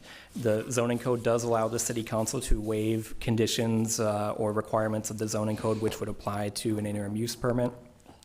To do so, there would need to be a finding that the temporary nature of the interim use would eliminate the adverse effects that the condition is intended to prevent. I'll note their proposal, they would be providing 8 long-term bike parking spaces, but they would be providing them all in the basement, which would require an elevator or stairs to access. So if the committee is inclined to grant this waiver, you can do so through a motion which would need to be modified from the staff recommended motion to not include that second recommended condition of approval and grant the waiver to that condition regarding required long-term bike parking standards. This concludes my presentation. I will note there was one written public comment that was received. There was a letter of support from the Downtown Minneapolis Neighborhood Association. I believe the applicants are in attendance, and I'm happy to stand for questions. Thank you so much for that presentation. I am going to proceed to open the public hearing and invite the applicant if they'd like to make a comment. Welcome. Good afternoon, Chair Osmond and members of the Business, Housing, and Zoning Committee. My name is Grace Rick, and I am People Serving People's Director of Enterprise Operations. On behalf of People Serving People's Chief Executive Officer, Huang Murphy, who regrets he is unable to be here today, we thank you for this opportunity to speak regarding our application for an interim use permit to expand family shelter services to the Federal Plaza building at 219 South 4th Street. People Serving People was founded in 1982 and is Minnesota's largest and most comprehensive emergency shelter provider for families experiencing homelessness. We are not just a shelter provider. We offer wraparound services, including but not limited to high-quality early learning at our downtown shelter and First Covenant Church, homelessness prevention, case management, financial literacy education, and systems change. We center families in all that we do, and we are committed to continuing our work until every family has what they need. Hennepin County is transforming its family shelter system and will be retiring its current overflow site at the La Quinta Inn in Brooklyn Park by the end of September. The county has selected People Serving People to open a new family shelter by that time to preserve vital capacity and fulfill its guarantee that no child sleeps outside. We are in final negotiations to purchase 219 South 4th Street to house this shelter. People Serving People operated an isolation and quarantine hotel there at the height of the COVID-19 pandemic, and Hennepin County operated their family overnight safe space program there until earlier this year. We intend to close on the property by the 1st of September, and will open it to families just a few days later on September 4th. This new shelter will serve up to 52 families nightly in their own hotel-style rooms. Just as with our other shelters, families will never be asked to share rooms and may come and go as they would from any of our other shelters. There will be no daily queuing for entry. We will offer up to 208 beds and expect to serve up to 280 people. This is a reduction from our original projected maximum occupancy of 312 due to ongoing refinements of our site plan in partnership with city staff. We anticipate that our likely nightly census will be approximately 180 people based on a typical family size. Families will be referred to our shelter by Hennepin County. The average length of stay in our shelters is 119 days, but families may stay as long as they remain eligible and until they regain housing. Continued eligibility is determined every 2 weeks. The shelter will be staffed 24/7 and will have a security team on site. We will also have facilities staff on site daily and available to respond to emergencies on call. We will launder linens on site and families will have access to a laundry room. We will offer 3 nutritious meals daily. Each room will have a microwave and refrigerator to support family choice, agency, and autonomy. Families staying in our shelter will receive access to People Serving People's full range of services and amenities, including basic needs, case management, opportunities to enroll in early learning programs, access to Hennepin County Healthcare for the Homeless Clinic and Minneapolis Public Schools staff at our existing downtown shelter, and referrals to external service providers. Prior to welcoming families, we intend to complete minor renovations to enhance accessibility and lighting, improve dining facilities, expand guest laundry, and to add office space. We will make technology, safety, and security improvements over the midterm, and we are negotiating a short-term lease with Hennepin County to permit these improvements before closing on the property. Due to space limitations, we're seeking a waiver of the city's requirement for long-term bicycle parking. We will provide families and staff with accessible bicycle storage, but strict compliance with the requirement would cause us to sacrifice capacity in our planned first floor dining room and guest gathering space, which will be the only common space available outside of guest rooms. Communal dining and gathering options is important for our service model. In conclusion, People Serving People is grateful to be entering into this partnership with Hennepin County to help ensure that no child sleeps outside and that every family has what they need. We are likewise grateful for the support of the city. Thank you for your time and consideration. On behalf of People Serving People and families in our community, I respectfully ask for your support for our interim use permit, and I'd be happy to answer any questions. Thank you so much for your testimony. Are there anyone who would like to speak on this item? Seeing none, I'll close the public hearing and recognize Councilmember Rainville. Thank you, Chair. I'm wondering if the applicant could elaborate a little bit more on the security. You know, clearly this is a very vulnerable population, and I'm wondering how you propose to keep them safe. So at our current downtown shelter, which is located at 614 South 3rd Street, we do offer 24/7 contracted security services, and we are proposing to maintain that same sort of service model at this new location. So it does have about half the rooms as our current 99-room shelter. We'll take our learnings from operating that shelter for over 20 years and apply them here. So the plan is to have a 24/7 security presence on site. We'll also have 24/7 internal guest services staff on site. Something to note about the building is that it has pretty tight access control, so that front door does remain locked, and that will be accessible to guests using a fob or by ringing the doorbell and being let in proactively by staff. So in that way, similar to our other sites, we keep the doors locked. We always have staff there, and the only people who are allowed to come and go from the shelter are either shelter guests or staff or close community partners such as Hennepin County, caseworkers, things like that. Thank you. It sounds like a very well thought out plan. Appreciate it. Thank you. Councilmember Warren. Thank you, Chair. I am excited about this, and so I sat down with Juan, went over to People Serving People, and he was able to share with me some information about the shelter and hoping to start having and being able to serve family as early as October.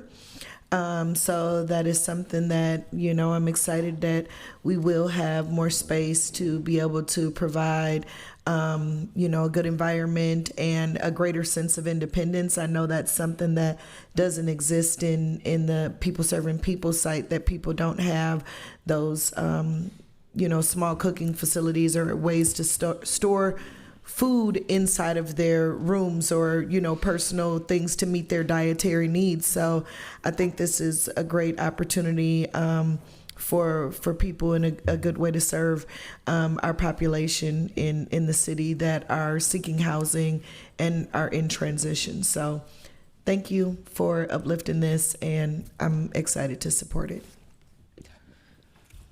Yeah, I just want to say thank you. Your organization is very unique. It's amazing. It's one of the organizations that, provide not just shelter, but keep families together.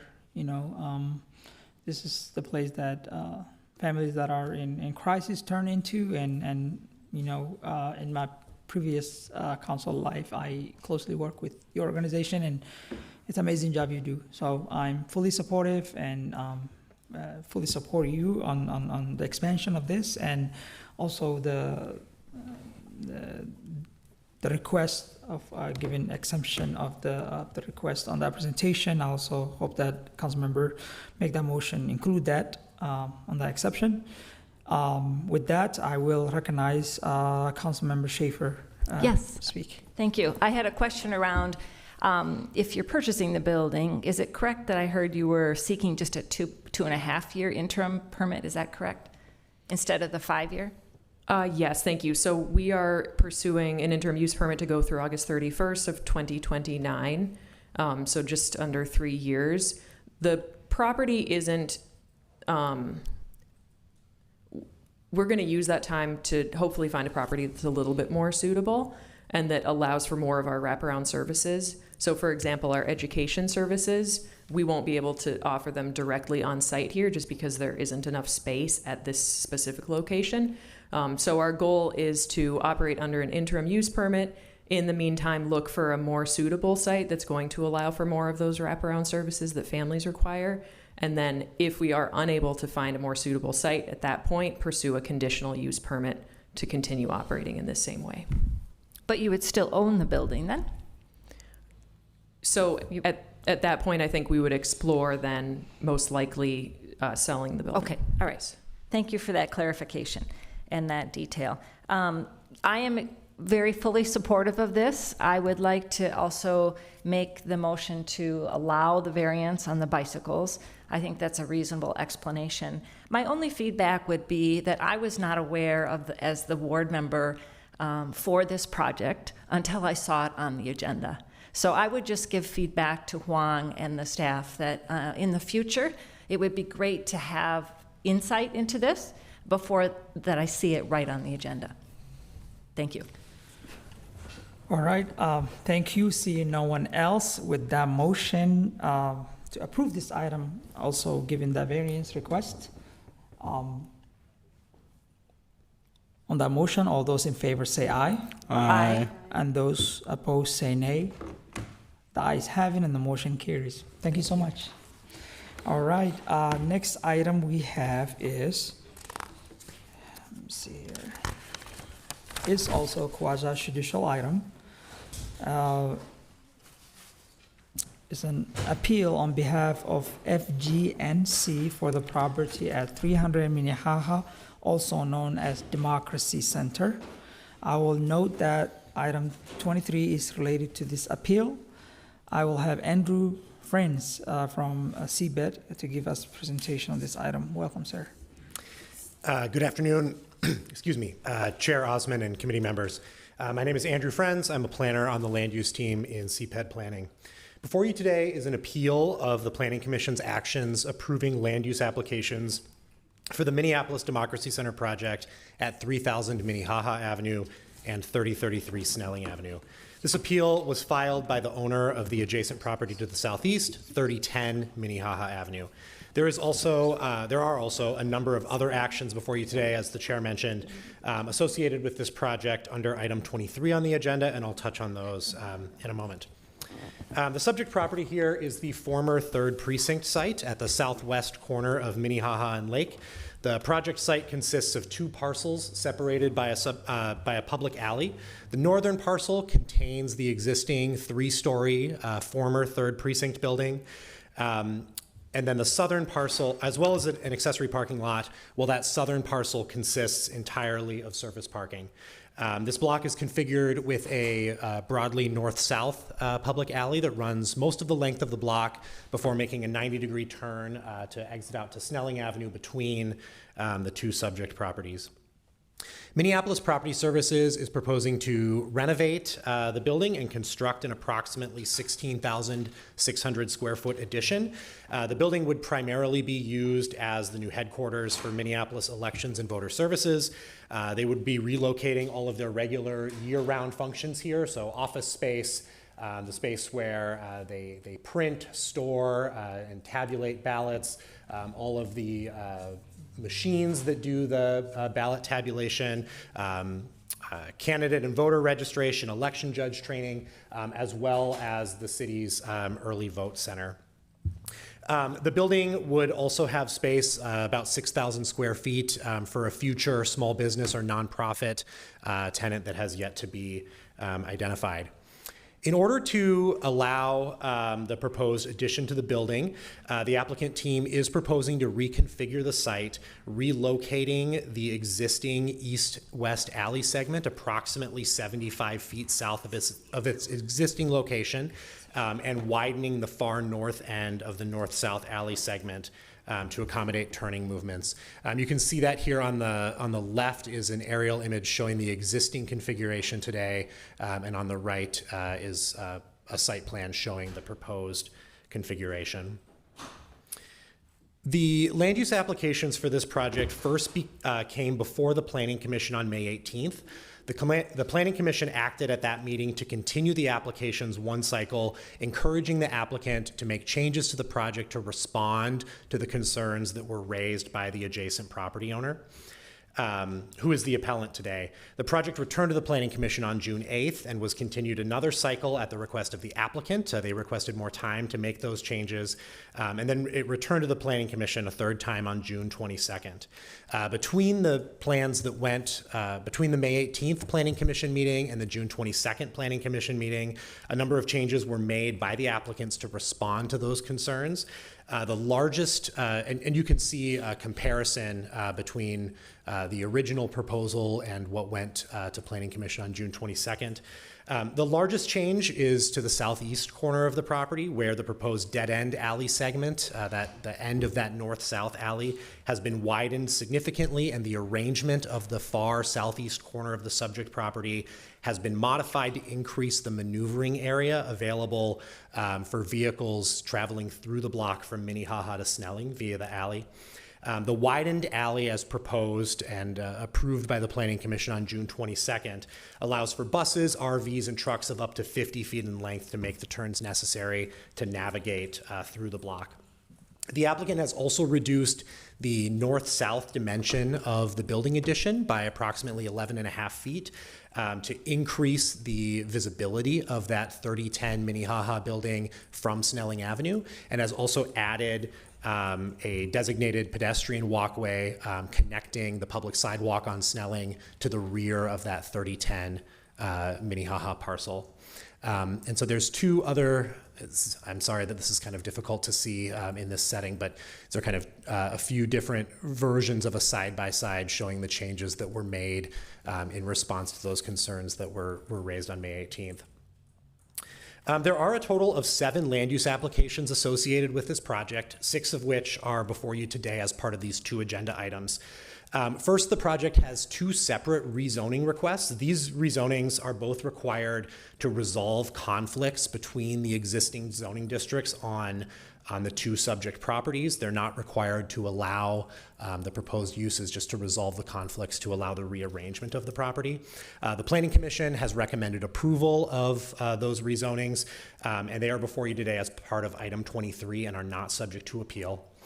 This project also originally sought 2 conditional use permits. The first was to establish a planned unit development. That application was required based on a staff error, my error, and has been returned to the applicant and is not before you today. The second is a conditional use permit to allow a public safety and welfare use. That's EVS's use of the property as an election headquarters and voting center. That conditional use permit was approved by the Planning Commission on June 22nd and is one of the actions included in the appeal that's before you. This project also requires site plan review for the building addition and a preliminary plat for the rearrangement of the property and the dedication of the new alley. These applications were likewise approved by the Planning Commission on June 22nd and are part of the appeal that's before you. The project also requires a vacation of that existing east-west alley segment that's being relocated to the south. The Planning Commission has recommended approval of that application. and it's before you as part of item 23 and not subject to appeal. So in summary, the conditional use permit for a public safety and welfare use, site plan review, and the preliminary plat are the three applications that are part of the appeal that's before you today. And then the two rezonings and the alley vacation have been recommended for approval by the Planning Commission, are before you as part of item 23 and are not subject to appeal. The appeal statement discusses at length the use of the adjacent alley. Public Works designs alleys to accommodate a set of standard design vehicles, which include snowplows, garbage trucks, recycling trucks with trailers, and box trucks up to 30 feet in length. There are situations all throughout the city where there are alleys that are used by larger commercial vehicles, but Public Works does not, as a practice, design alleys to accommodate those vehicles. When this project originally went to Planning Commission on 18th, the alley design accommodated all of Public Works' standard design vehicles and met Public Works' standards for alley design. And then since that first meeting and before the June 22nd meeting, the alley has been widened to accommodate vehicles of up to 50 feet in length, so greatly exceeding the standard requirements of Public Works. And the applicant has submitted a series of turning diagrams to show how those are accommodated. This one here shows the entire site, and this one here is sort of a closer look at the driveway on that 3010 Minnehaha parcel. The proposed maneuvering area greatly exceeds the standard design requirements that Public Works has, and it's the position of both Public Works staff as well as CPED staff that the vacation and the plat meet the required findings and provide the necessary access for this site and for the block. If there are any questions about the original findings in the staff report or any of staff's response to anything that's raised in the appeal statement, I'm happy to answer those questions, but staff is recommending that the committee deny the appeal, adopt staff findings, and uphold the Planning Commission's actions. Thank you. Thank you so much, Andrew, for that presentation. I really appreciate it. I will go ahead and open up this hearing and then ask the appellant if they are here to come and speak on this item. If you are here to speak on this item, you can do so now. You will have up to 7 minutes, that's on that timer, and please introduce yourself. Thanks. Thank you. I have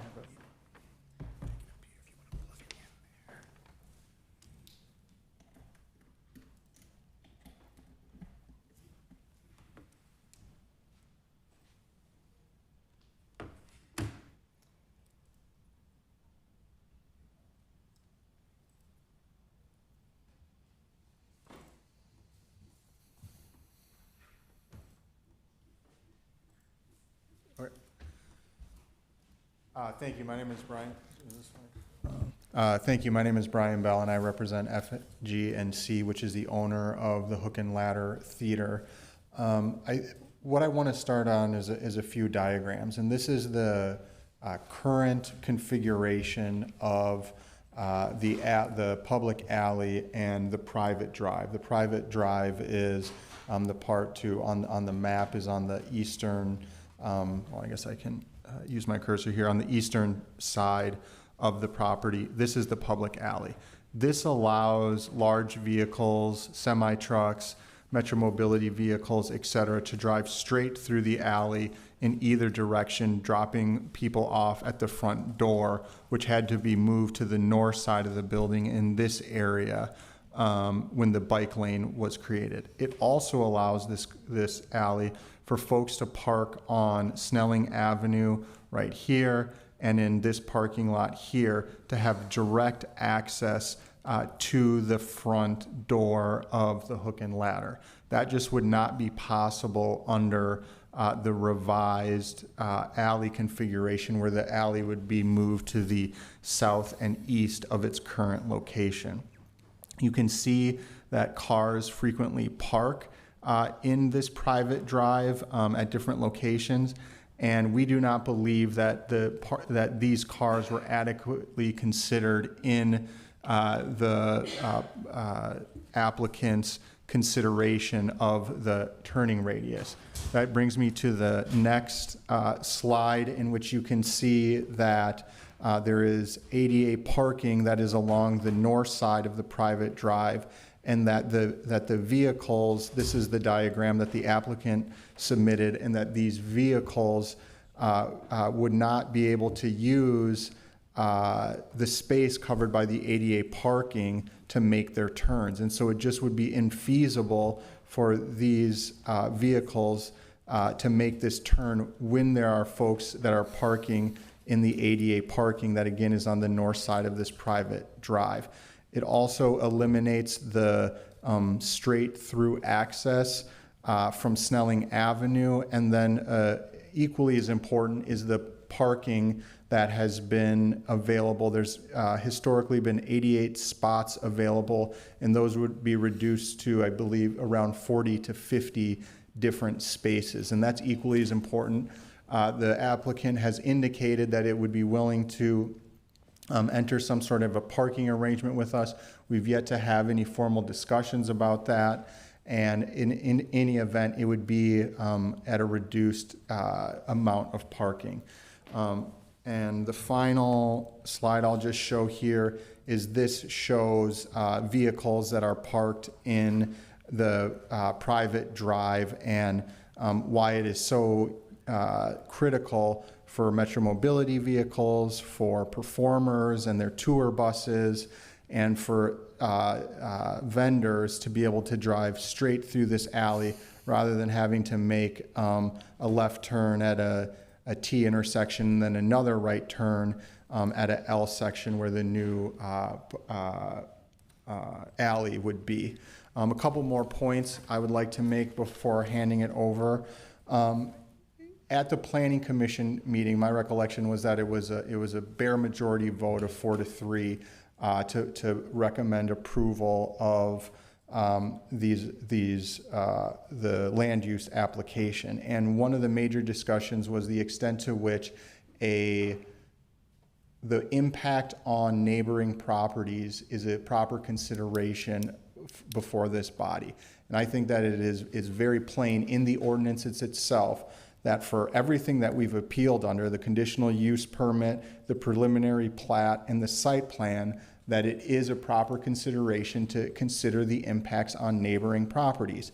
To issue a CUP, it has to be shown that it will not be injurious to the use and enjoyment of other property. For a preliminary plat, it must not be injurious to the use and enjoyment of neighboring property. Site plan is designed to help to promote the development that is compatible with nearby properties. And so when Planning Commission staff said that a finding that approval would somehow be injurious to the adjacent property could not be a finding to support approval, that's just incorrect. And in fairness, that was specifically in reference to the street vacation, but it's also incorrect with respect to the street vacation because that ordinance provides that that the alley vacation not have a negative effect upon the access by abutting and adjacent property owners. And for the reasons that I've described, this would have a negative impact on the access of abutting and adjacent property owners. The only thing that I'll conclude on is that all that we're asking from the applicant is that the existing alley be maintained and that the existing parking be maintained. And we believe that there's a fairly straightforward way to do that, which would be to have the loading dock at grade rather than being sunken, to move the garage for the mobile voter vehicle, and then to, and those are really, I think, actually the two, and I think moving a refuse bin that would allow this alley to remain as it is. And I'll yield the balance of my time to.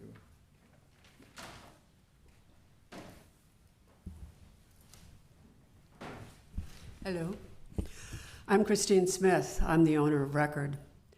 I am not happy to be here. I'm not happy to be paying a lawyer. I feel that this whole issue could have been avoided if someone had taken the time to look me up and talk to me in person. There was no way I would have approved a plan like this. And I find myself standing there and thinking that if it was anybody else, it was Joe Bag of Donuts, owner next door, and he wanted to do this to me and to my businesses, that there's no way the city council would allow this to happen.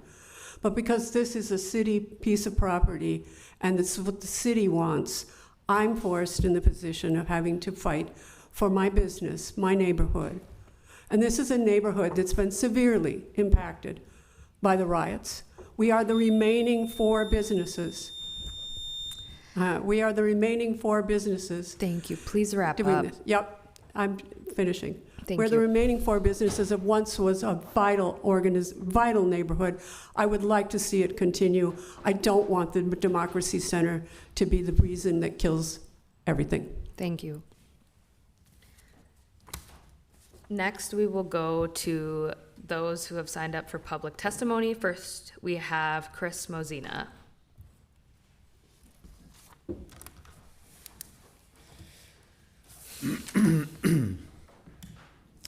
Thank you to this committee for this opportunity to speak to you today.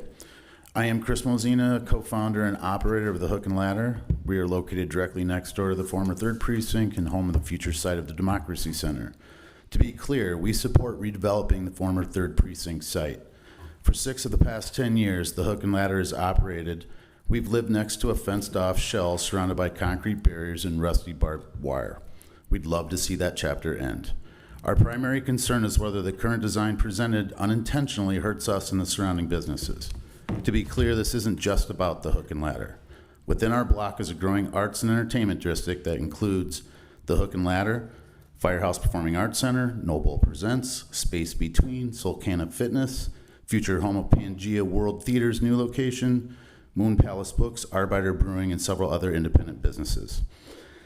Today, there are more than 10 arts and hospitality destination businesses working together to make this part of Longfellow in South Minneapolis a place people want to come and experience. The Hook and Ladder will celebrate its 10th anniversary in 2 weeks with a community picnic. But we've spent those 10 years doing much more than presenting live art, live concerts and performing arts. We provide safe spaces and platforms for marginalized communities, the same communities a Democracy Center presumably seeks to serve. The Democracy Center project in its current form recently passed the Planning Commission after several minor improvements were made. However, we still believe major access and parking issues remain and represent an existential threat to the theater and surrounding area. The biggest issue that no one appears to have completed an economic impact study evaluating how the current design affects neighboring businesses and the future growth of this emerging entertainment district. We believe those goals can and should work together.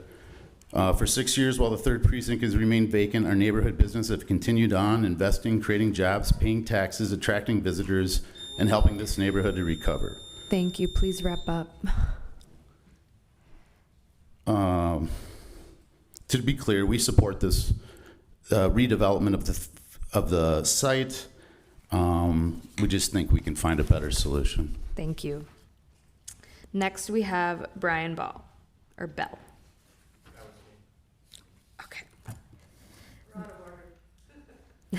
No worries. Next, we can go to speaker number 3, Lisa Boyd.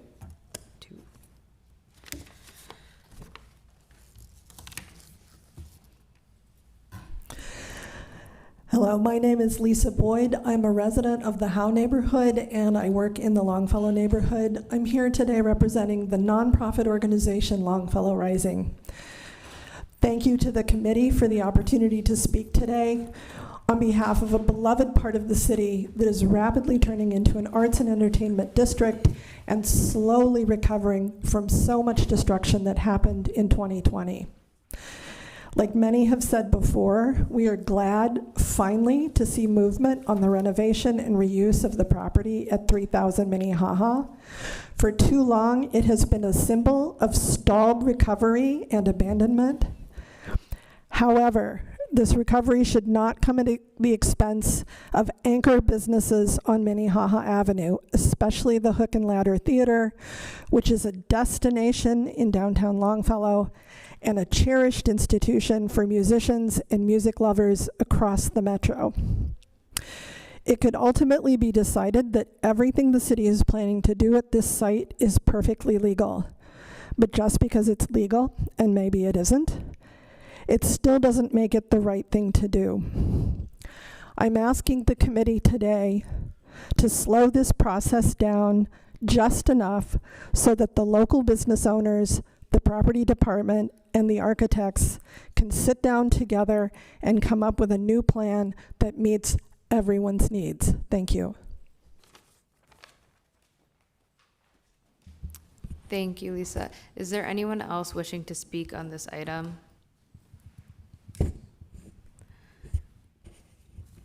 Okay, clerk, I just wanted to give a check on what else we need to do to conduct this part of the public hearing. Is it? If the applicant wants to speak at all, they are welcome to, but don't have to. Okay. I'll offer the moment for the applicant to speak and just request that we ensure that that is in our script for the future.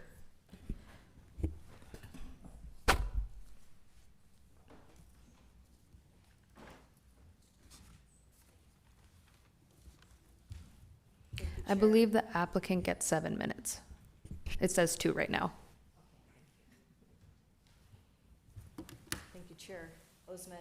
Members of the council, my name is Jennifer Anderson Tuttle. I'm the. Would you mind just waiting 1 second here? 70, I don't have that much. You want 70 minutes? No, thank you.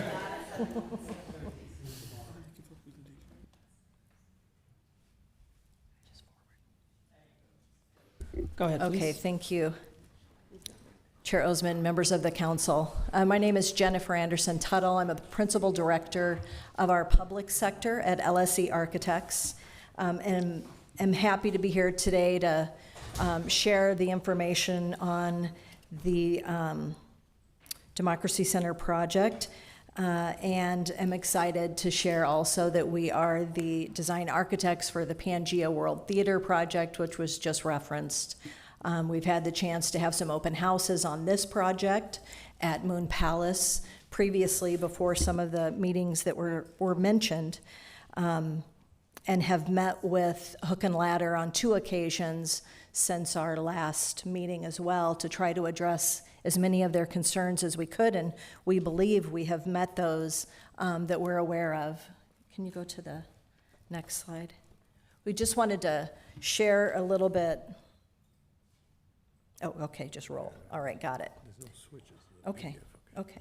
So just looking at this plan, this is the plan that was initially shared at Planning Commission, where we first heard of a concern regarding the garage location. Previously, we had heard about turning radiuses, which we had worked on some diagrams. We were not aware of the garage concern at that point.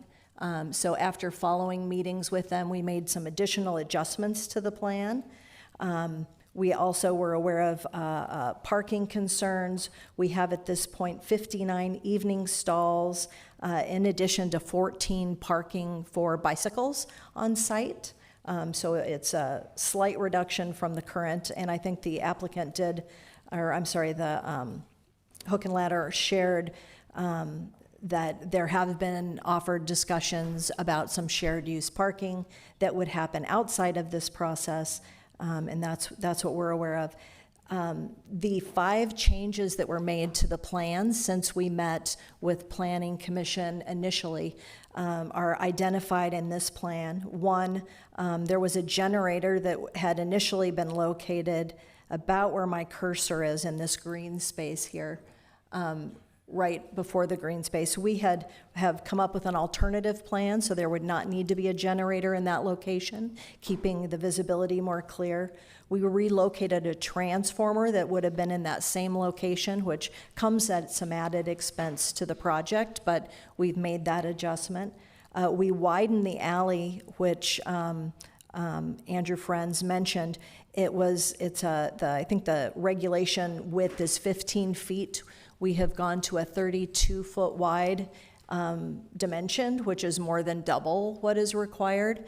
And that both allows for turning radiuses of 45-foot vehicles, but also a 50-foot vehicle, which is conducive of the size that has been shared with us as a maximum size. And it also could allow a vehicle to actually even park in this turning radius and still have room for maneuvering around it. We added a sidewalk from Snelling to the back of where the alley begins, which is about where the Moon Palace sign and where you would turn to kind of get to the location. And then probably the biggest change is the garage that they've referenced, wanting to see be relocated. It has been relocated further within the building, and so at a loss of square footage to the building. It does have some impact to operations, but being able to keep that as a secured and connected piece of the program is somewhat essential. And then, okay, thank you. So I'm showing that here, 50-foot turning radius. What I really want to highlight is this diagram here. We, from multiple visits to the site, photographing of the parking, and I think the attorney also shared some diagrams that demonstrated where those cars park. You can see we have identified the striped parking spots. He did reference those as ADA parking spots. I'd just like to highlight none of those meet requirements currently as ADA parking spots. So they are not ADA parking, but we have identified those cars on this spot. You can see that the turning radius of this vehicle is a 50-foot vehicle. It makes no turns that are different than the turns a vehicle would make today on a straight through shot until it gets to this location, which is past parking of every car that's shown on the site. So there is no impact to the parking that is currently there that has the turn has any part of. So I wanted to highlight that. I also wanted to highlight that we have had conversations with some of the local business owners, Pangea in part, and there is not objection that I'm aware of from my conversations with Mina and Tapankar related to the current proposal. We also wanted to highlight this is what the view had been before we moved to the garage. So after meeting with them the second time, we understood that was an issue. We've shifted that in. You see the view corridor is now open. I'm going to turn it over to Mohammed Lawal now, who is CEO and design principal. Good afternoon. I'm one of the applicants. I'm Mohammed Lawal. I'm the principal architect for the project and the CEO of Lawal Scott Erickson Architects. I have personally been involved in a number of the community meetings that have been had. I've met personally on 2 occasions with the owner, Christine, of Hook and Ladder, as well as Chris. And what I can tell you that my firm for 15 years has done work in the city of Minneapolis, in our community. I'm a resident here. I'm in Ward 5, a business owner. And my team has worked extensively to exceed the requirements of the zoning and planning to meet the needs for this site and facility. And I've personally looked over it and gone through things, and we've made every accommodation we believe that's reasonable, and we believe that the findings of the Planning Commission support as such. Thank you. And I'll pass the chair back over to Chair Osmond and share with him that I'm in queue. Thank you so much. Are there anyone else who would like to speak on the public hearing? See none, close the public hearing and recognize Councilmember Vice Chair Chowdhury. Yeah, thank you so much, Chair Osmond. First of all, I just want to start off by saying thank you to everyone that came to Chambers here today, both the appellant, the applicant, and our city staff. Want to thank city staff for their work on this project and then also just this process. And I also want to thank community members for bringing their voice into this. I want to just start off by saying that I do support the Democracy Center project, and I also want to contextualize the community that I represent. I represent the 12th Ward. This is in the 9th Ward, but this is a critical part of the community for my residents. They work, they play here, they own businesses here. This is where their local gym is. This is where their local independent concert and entertainment venue is, one that's extremely inclusive. And also the Longfellow area, the downtown Longfellow area, is a core to the vibrancy of the South Side. And this is an area that has faced a lot of hardship over the last 6 years. You oftentimes hear business owners and community members sharing that they're worried about death by 1,000 cuts. And they also have a great level of hope for this part of the community. People are showing up constantly. They're doing litter cleanup, they're doing activations in that green space, Nuevo Campo, as they've developed it. They're doing bench paintings, they're activating the area, they're hosting events at Hook and Ladder to benefit neighbors that have struggled to pay rent. They're supporting local artists, and one of the chief worries that we hear about is that Hook and Ladder, that is an anchor business for this area, is going to face hardship due to the Democracy Center project. And I think it's important to note that we're at an important juncture of being able to take a big step together. And I think that step does require some time and some additional conversations, and I think there is time and space for us to do so. One of the questions that I wanted to start off asking is for our city staff, if we are to take some time to continue this, would this have any impact on the Democracy Center construction timeline? And I'll ask Director Holeen to come up if you're able.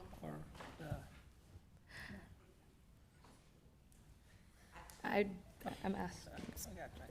Hi, I'm Kimberly Holeen, manager of the Land Use Design and Preservation Team. So I can say from the land use application side, the applicant, who is Property Services, has given us enough room for a 2-cycle continuance that would push things out into October. You know, obviously every delay here probably impacts their construction timeline in some way, but that is the current timeline that we're working with. And I'm sure Property Services could tell you more about what Could you explain just like the extension a little bit that you mentioned, and Yes, the 2-cycle continuance and how that was like thought of? So per state law, the city has 60 days to approve review and act on a land use application. We also have the ability to extend that by 60 days out to 120. After that timeline expires, the only way that we can continue an application without making a decision is if we're granted an extension from the applicant. So in this case, we do have an extension from the applicant that goes to September 18th, sorry. So a decision would need to get all the way through this body and be signed by the mayor and published before that September 18th date. Mm-hmm. Okay, thank you. That's really clarifying. And I think just kind of diving a little bit deeper into this, I wanted to ask the appellant, as this is a quasi-judicial matter, we have to have our conversations here in this forum. I wanted to ask the appellant just some questions about impact to the local economy and some things that you're hoping could be included in this project. I think that would be just some valuable input for this body to hear, just like what you're hearing from local businesses in the neighborhood, and then what you're hoping to get. There's always, as council members, we can try to have conversations to see what's possible. Not everything is possible, but getting your input in this forum is helpful. Conversations contain words. Words and their definitions have value. What I've heard today is it may boil down to a distinction between direct access and necessary access. I personally, what we have today is direct access. What we have today is adequate parking and the infrastructure to support this evolving entertainment district that we've attempted to describe. These somewhat minor adjustments to a turning radius in the alley do not address those concerns. And we initially put forward a list of 8 concerns 3 meetings ago. So it's disappointing to hear that none of these things had been heard of before the June meeting. You know, the bottom line was we'd like to continue to do what we're doing today. And we'd like to see the RV garage, which, to my understanding, there's one existing democracy center in the nation that we're basing this design on. Seems to me the city could find another place to put that garage that provided safety and security that did not bring about all these negative effects. This is not the first time I've had a problem with the city as my neighbor. In 2000, when they put the addition on, when I went to the Planning Commission meeting, there was in front of me a plan to put the front door on my parking lot. Once again, the city had failed to contact me as the owner. I have done my best. It's an 1894 historic firehouse. It takes a lot of money to keep it upright. I don't need the city to tell me that they need to build this democracy center in such a way that's going to impact the value of my building. There are only 3 uses for a building like this: a coffee shop, a retail, or a restaurant. Without adequate access and parking, it is useless. If I don't bring this matter to before you now, I would be bringing it to you later when I had to sue you for the value of my building that had been destroyed and I had no way of selling it or maintaining it. I bought that building to support the arts. I wanted to see it continue to support the arts. Thank you. Just one other question, and I want to be mindful of time. If we aren't able to get like the thing that you mentioned about the RV or the full direct access, is there anything that would be a compromise or an idea of what would be workable?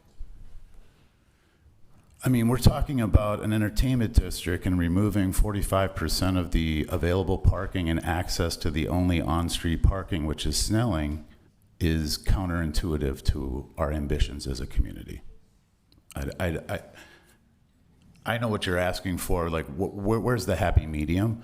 And the happy medium is simply reimagining the design and perhaps the city asserting itself as the client in this process and directly asking for an updated design.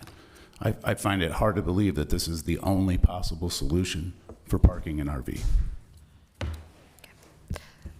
Well, thank you. Those are my questions for now.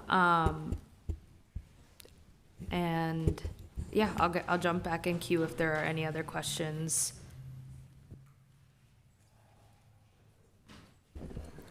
All right, thank you so much. Next, I will recognize Councilmember Chavez. Thank you, Chair Osman. I'll first begin by saying that many of you all know that I initially did not support the Democracy Center.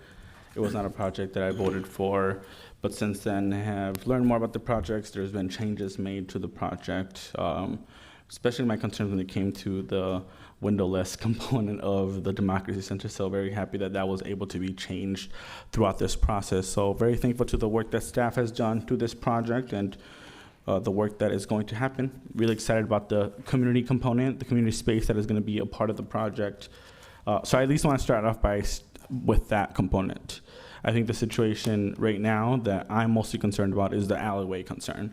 And I think that is something that I want to at least figure out ways we can address maybe some of the concerns that community members have been bringing up in my ward. Just for context, this is in Ward 9. This is a project in my backyard. And would appreciate my colleagues supporting a delay of a cycle just so we can figure out that component. So I would like to make that motion. Thank you so much. I put myself in here, and I think the question was asked on the delay of the election, and I do want to directly ask maybe the finance building, who's here, Director, on delaying this, will this create an issue with presidential election next year? I am supportive of the council motion that was just made for one cycle. But if that cycle is an issue that could create a problem, then I might have to look at it a different way and move this forward. So I like just a clear answer, you being the director of the Property and Services, will this affect our elections? Chair Osmond, I'm Barbara O'Brien, Director of Property Services, and I really thank you for asking that question. As was demonstrated earlier in this discussion, this project has already had some delays in this process for the land use application. So we've already suffered that. This project, the intent of this project is to deliver this building such that the voter services can be moved in and functioning in time for the next presidential election. The schedule right now is extremely tight. It will be a very big challenge to meet that delivery date. You know that in construction there are always unforeseen conditions. There are delays in mechanics and equipment things. That's part of construction. Any delay takes away our ability to deliver this project on time. I appreciate you. I have not heard that this is gonna have other than the delay but it's not really gonna have an effect of the actual voting time of citizens to vote on. It is tight scheduled, could be tight scheduled, but I am leaning to supporting the motion to delay a cycle. I have not heard. I did say yes, it would. Say that again? Sir, I did say yes, it will affect. It will affect. Yes, it does affect our schedule. Yes. Okay. That is my end of my question. We have been joined by Councilmember Palmisano. Councilmember Palmisano, welcome to Biz Committee. Thank you. As you mentioned, I'm not part of this committee. I don't get to vote today, but thank you for having me here. I'm here because this project is very important to me. I don't see it the way that the attorney for the appellant here explained this at all. I don't see the city inserting itself as the client. I see the city as frankly being taken advantage of here, and that's my opinion. But I do recognize, especially from the public perspective, that this is complicated because it is the city and then our architect LSE who is the applicant, which is part of why we are going for no variances. We're not asking any special permissions here. I don't see how any future agreements between the city and neighboring properties after all of this other conversation could be legally tied to this land use approval. If it was, it would have to go back through the Planning Commission and back here. I see no justifiable reason to deny or to delay this any further, not to say that conversations can't continue to happen. I worry that any delay has a cumulative effect, and I worry that this then means a no-go for having this election center open for the next presidential election. That is different than land use law. You've seen recently that we went beyond land use time, but that's not really a factor here, as Mr. Friends, assured us. That is not my concern. My concern is about getting this finally in place for its intended public purpose, which is an elections office. And that is with all due deference to council members who hold this community close in their vicinity. I do really respect that. To that end, I've been part of this for 6 years now as to what we do with this space. Some on this dais are far more new to this. The council members that represent this area aren't brand new to this. I do have a couple of questions. I see this was already delayed at Planning Commission, and I think that Hook and Ladder was in attendance at the community engagement session a year ago when this plan was shown. This plan has been in front of us. It's been public on limbs for a year. I do not know any other land use applicant ever that's met with neighbors multiple times and changed things to make things work for the neighbors. Moving a transformer is a big expensive deal, and widening the alley is also a big expensive deal. LSE mentioned it changes the square footage of their design building. Important to me is that the parking lot to the 3rd precinct was fenced and gated when the precinct was operating there. It was a reasonable measure for the security for a police station, but it was not available to Hook and Ladder or other nearby businesses prior to the 3rd precinct stopping operations there. It was not available. It was fenced off. The police parking lot couldn't be used for other uses in the area at night. I think the way that this parking lot has been used is basically the same as using our city's parking for free, which is fine. If it was somebody else's private lot, that would be considered squatting. There's a shopping center across the street that has literally hundreds of parking spaces, the majority of which are empty when I'm in the area. It surprises me, and I do not understand when it was said they had to move the front door because of a bike lane. I don't think that's how it works, but that is exactly what I experienced as a concert goer when I went there a few months ago. Is this allowed? Like, I don't know of any other business that doesn't have to have the front door in the front of their business. Is there somebody that could answer that question in plan review?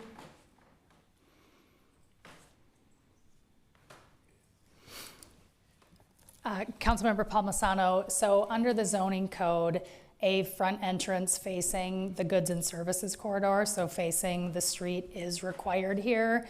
As far as I'm aware, we did not sign off on any building permits to allow the closure of the front entrance and a relocation of the principal entrance to the north side of the building. So that surprised me as a user of this space. Another thing that surprises me as a user of this space is that the parking on the other side of the building, what used to be on the other side of your building, has been completely blocked off, what looks to be permanently, for a private patio.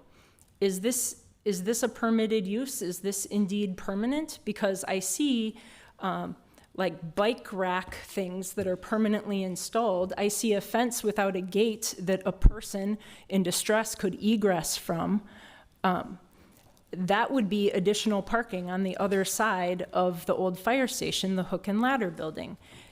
If this patio was supposed to be permanent, I think you should have gone through a process to make it so. And I think that there's a balance of removing your parking lot from where it used to be to where you want it to be, and it's not disability parking. I want the city to be good neighbors with everybody around it. I want everybody in this area to have agreements, maybe now without it being a police precinct, there can be some kind of parking space agreement. I think we've been good neighbors here for a very long time. But I see no grounds here for delay or denial. And this applicant has met every single code requirement and, in my opinion, bent over backwards to try and work well with the people who were objecting around it. Thank you, Mr. Chair.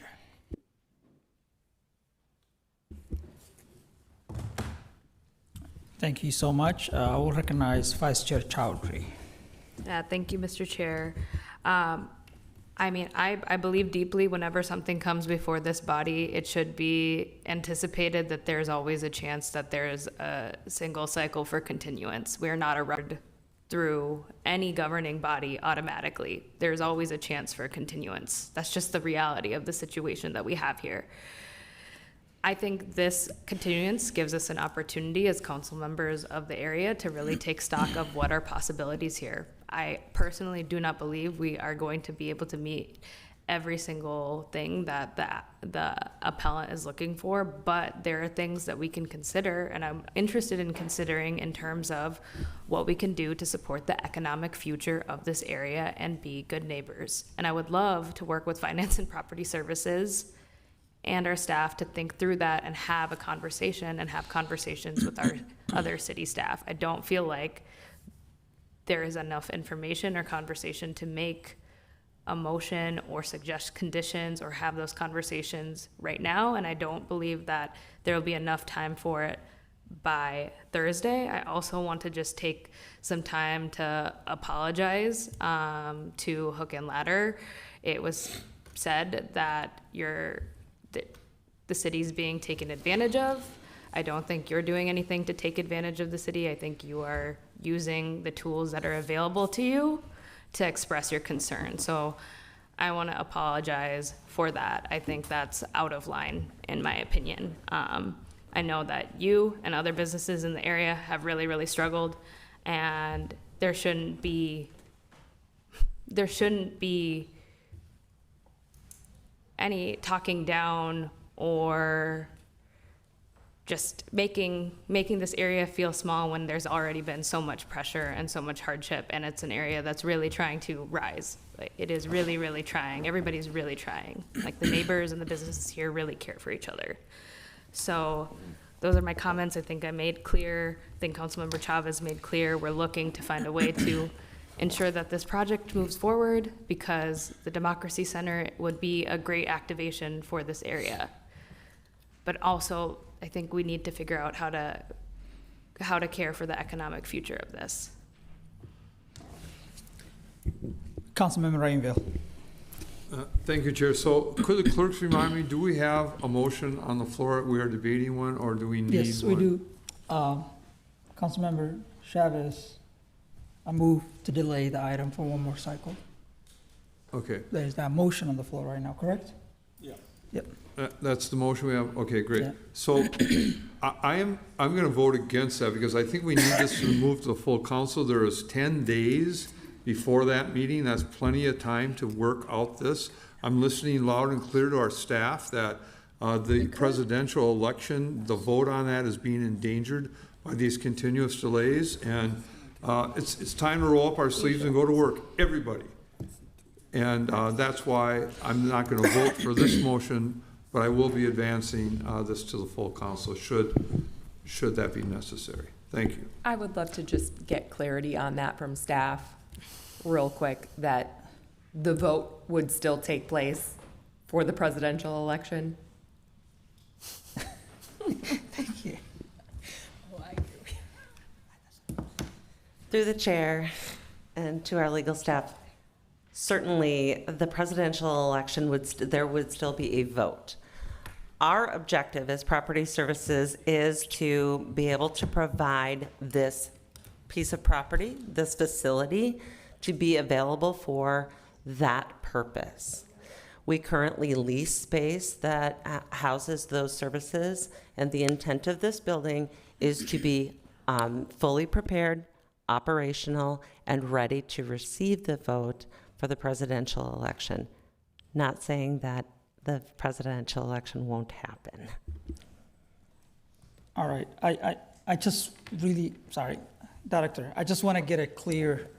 The vote will happen, but where will it happen if we delay it? Would it happen the location, the new location, 3030 Minnehaha, or would it happen on Hennepin, the one that's currently leasing? I will make a decision based on the answer you gave me. I do not want to delay the election. I want the election to move forward and to happen in this new location. But the point of council member, my colleagues raised, and having an opportunity to have a conversation to business owners to really meet their need is also important. Sure. But would the election happen in this location if we delay it today? Another way. Sure, please. Chair Osman, another way to explain this, maybe a little bit more clear language, is that delaying this a cycle and pushing this out means that sending this bid package out to bid so that we can have a construction contract also gets delayed.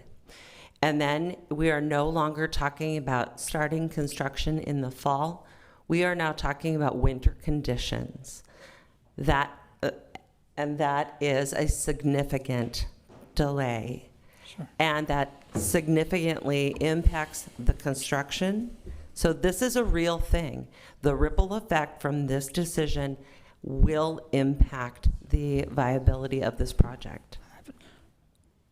I see Casey Carl, clerk, who also the head of the election and voting services. If you can add your opinion or your facts, or please, welcome. Thank you, Mr. Chair and council members. Clearly, I wasn't prepared to present today, but I've been monitoring the coverage of the meeting from my office, and I hurried in here to maybe give a direct answer from the perspective of the operating department, Elections and Voter Services. The current timeline that Property Services is working against is the 2028 presidential election, both under state law, which requires notices in advance of where early voting would take place, as well as our ability to move all of our operation from our current facility on Hennepin into the new Democracy Center. Early voting starts, I want to say July. We have to give notices by the end of June. The current schedule has us moving in mid-June 2028.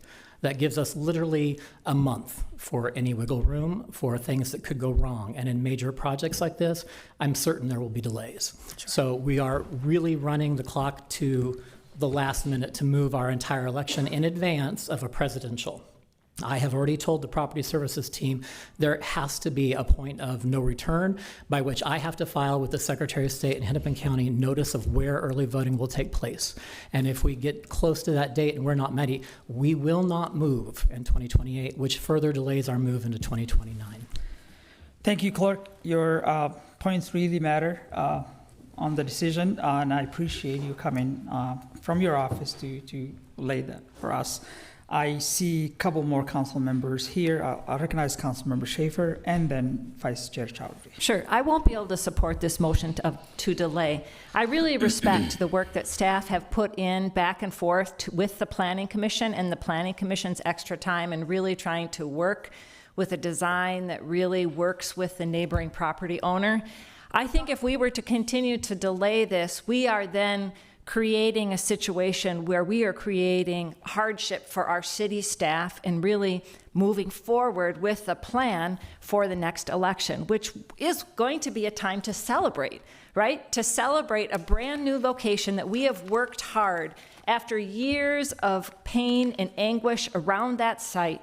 I would hate to see this delayed past such an important election goal. For us to be able to be in that site, have room for us to be able to display that for the community, I think would be a really high and great goal for us to accomplish. Right. Thank you, Councilmember Schaefer. I have Vice Chair Chowdhury, please. Thank you. I really appreciated this discussion. And I hope folks in the room can see that. I mean, this is an important discussion to have, and so I hope that there isn't, a denial of the necessity of this conversation. It's the job of us to represent our communities. One thing that I want to just state, I will be supporting the motion that's before us if it continues. I don't think at present, if that motion fails, I'd be able to support this right now. I think there's that further work that needs to be done, so I want to just be clear on that. That's the reason for the motion for me, getting that time and speaking with staff. So I would still like for that to happen regardless of what the decision is that comes out of this body. The other thing that I want to be crystal clear on is we have seen other projects happen for city buildings, such as the Southside Community Safety Center, that was supposed to be done years ago and has not been completed. And that is much to my chagrin because that is something that the community has asked for. And so if this project is not completed on the timeline that it's said to be completed and we're not able to move forward, I'm going to remember the fact that like a 2-week delay, which is troubling to me that we can't plan for a 2-week delay, a single cycle delay in our process because it's a regular thing that happens in a body. That's going to be troubling if we don't end up actually getting this done on schedule and moving in.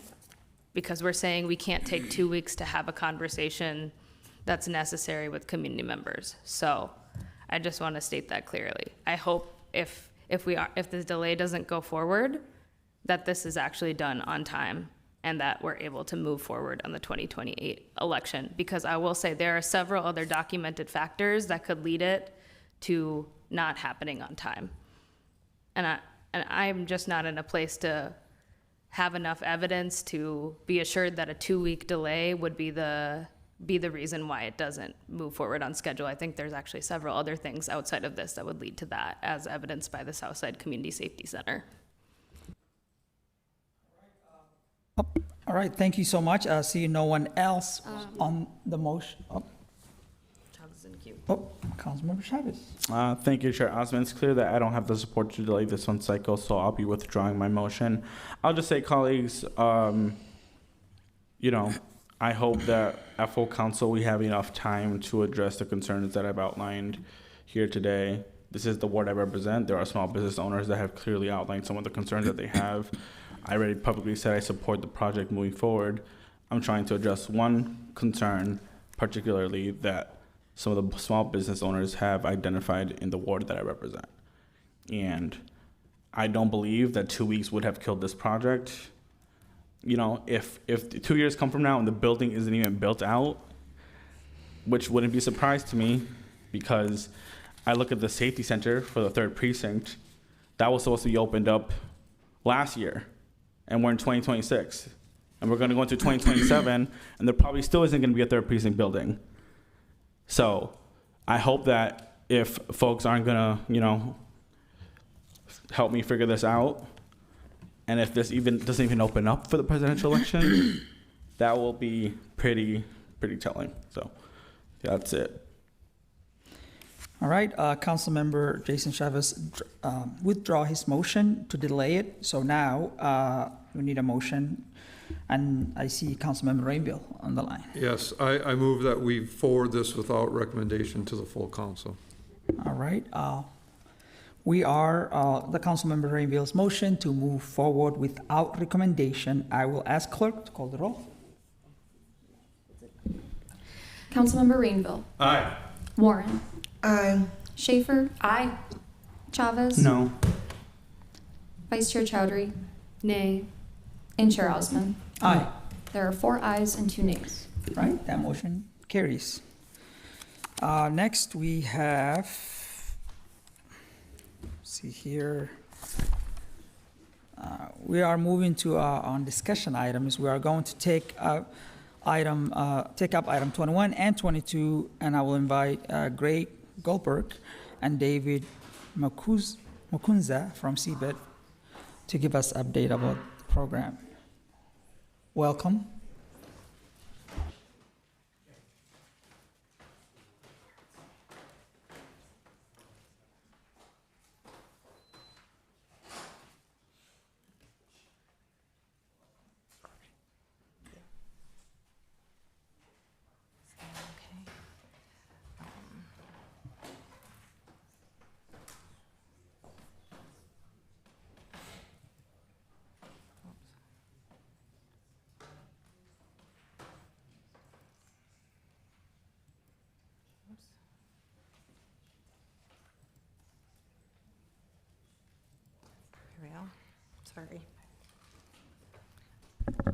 Sorry about that delay. Thank you, Chair Osmond, members of the committee, for having us today. I'm Carrie Goldberg with Residential Finance. This presentation addresses the next 2 agenda items. I'm going to provide a very brief overview of the Affordable Housing Trust Fund program, and then my colleague David Makunza will provide a very brief overview of NOAA, and then we'll take any questions that you have. The Affordable Housing Trust Fund program creates and preserves affordable housing projects that have 10 units or more by providing gap financing. By providing gap financing for project capital costs. The minimum qualifier is that 20% of the units must be affordable at 50% AMI or less, and the funds are structured as a deferred loan with affordability in place for a minimum of 30 years.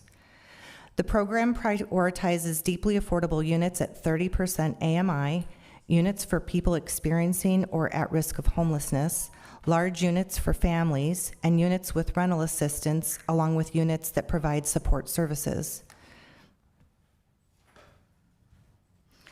There are 4 main sources of funds in this program, which are Community Development Block Grant Funds, Home Investment Partnership Funds, Local Affordable Housing Aid Funds, and Local Pooled TIF. The program is designed to comply with all state and federal requirements associated with those funding sources. Awards are made on a per-unit basis through an annual competitive process, and the program is oversubscribed each year. Applications are evaluated against the Affordable Housing Trust Fund underwriting standards and criteria and project feasibility. Staff analyzes the project's sources and uses, financial gaps, the management and operating budget and expenses, the project's reserves, and cash flow. The maximum award a project can receive is $35,000 per unit at or below 50% AMI. To incent larger units at deeper affordability, a project can qualify for $50,000 per 2-bedroom unit or larger and affordable at 30% AMI or below. Projects that provide restricted units that are filled through the coordinated entry system receive an additional $5,000 per unit. In no case can a project's overall award be more than 15% of the total development cost. For today, the recommendation is an update to the program to allow the city to use the local affordable housing aid funding source to allow for eligible nonprofit entities to capitalize the operating deficit reserves for a trust-funded project in accordance with the state statute. It does not increase the award amount. In addition, we are proposing a change to the timing of when that operating deficit reserve is capitalized from at the project closing to the final disbursement as the project nears construction. And now I'll go ahead and pass the presentation to my colleague, David.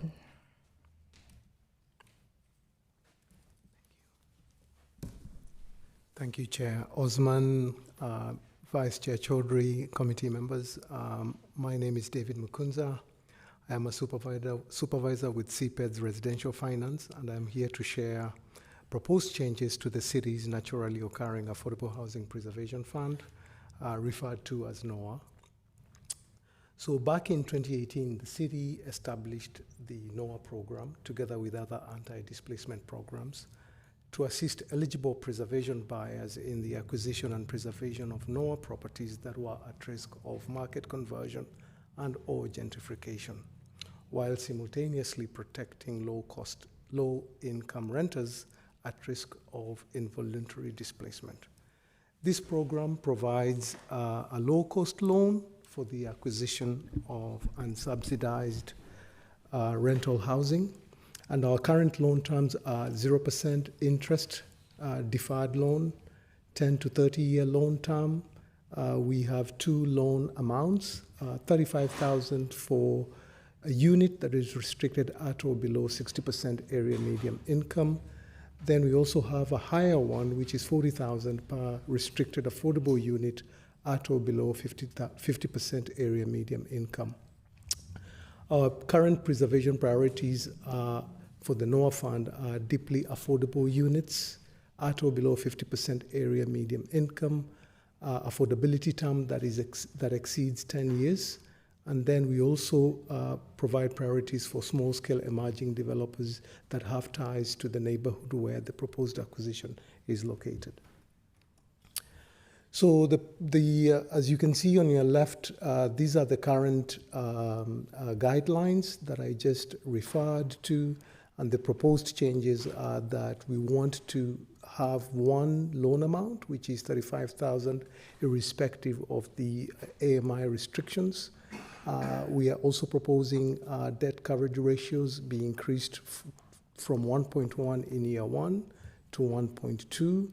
And then from years 2 to 20, we are proposing that is increased to 1.1.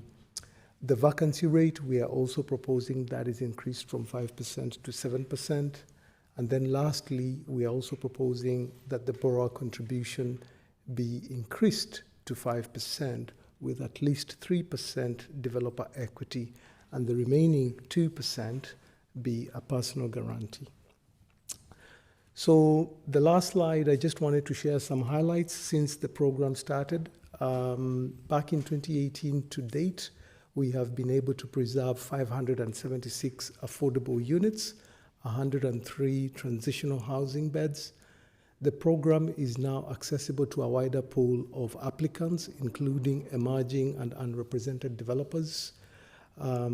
And then from 2022 to 2025, we have been able to successfully close on 13 NOAA projects, 12 of which were completed by emerging developers. And I will add that of those 12, more than 2/3 are from the BIPOC community.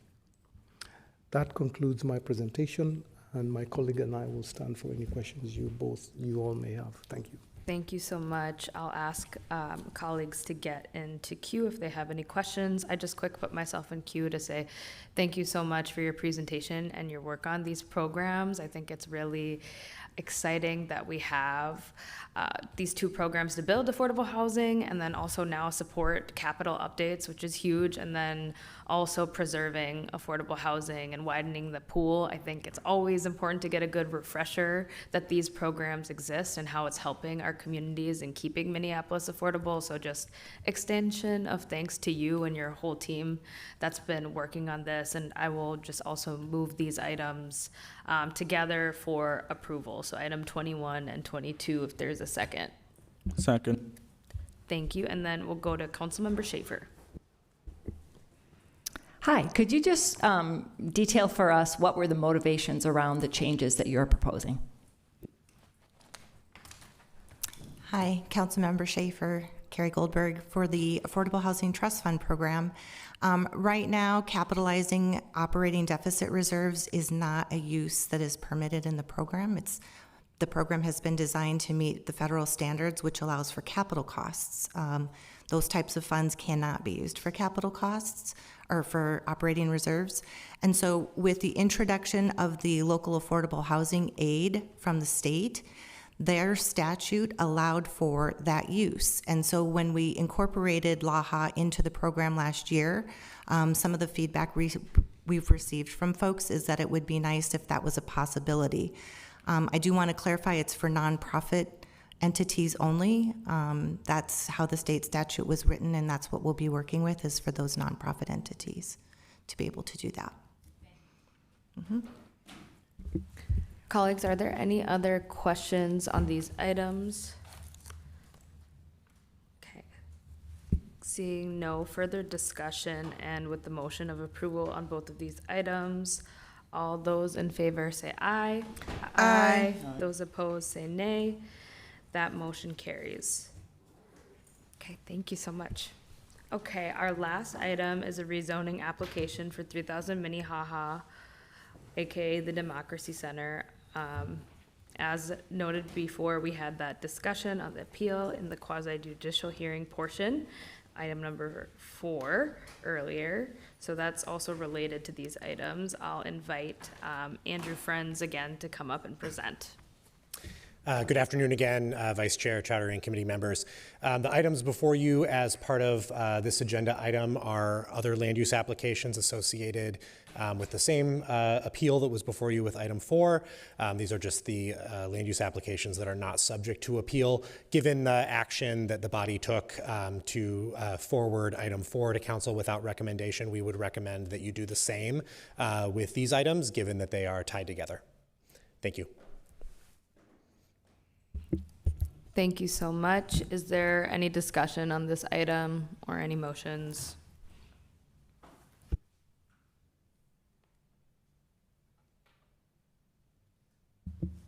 Nobody wants to make a motion on this item?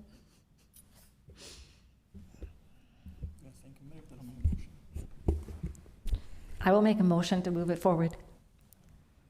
Without or with recommendation? We'll match, it was without recommendation, I believe, in the other, let's match that. Right. Is there any discussion? Okay. Chair Osmond, I'll just keep you up to speed. Right now, we're voting on the rezoning alley vacation for 3,000 Minnehaha related to item number 4 from the quasi judicial. The motion before us is to move this forward without recommendation to match the prior decision that was made by this body. And with that, I'll ask the clerk to call the roll.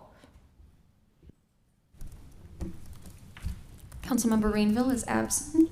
Warren? Aye. Schaefer? Aye. Chavez? No. Vice Chair Chowdhury?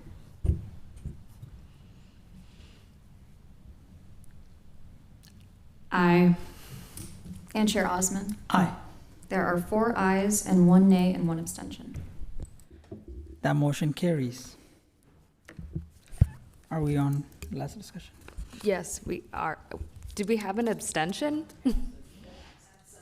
Okay, could you say the vote again just for the record?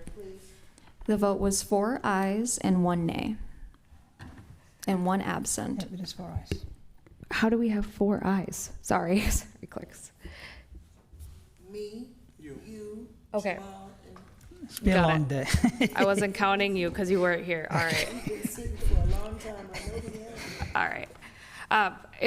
Without objection, is it possible for me, members, can I switch my vote to a no? I did wanted to move forward out of the committee, but if it's going to move forward anyways, without my vote, I would like to switch to no. Sure. Okay. All right. That item carries. Are we on here? You want me to finish? Yes, please. Okay. All right, I believe that is our last item. Chair and I are really teaming up together, and seeing no further business before us with no objection, I'll declare this meeting adjourned. Thank you. Well done. You too.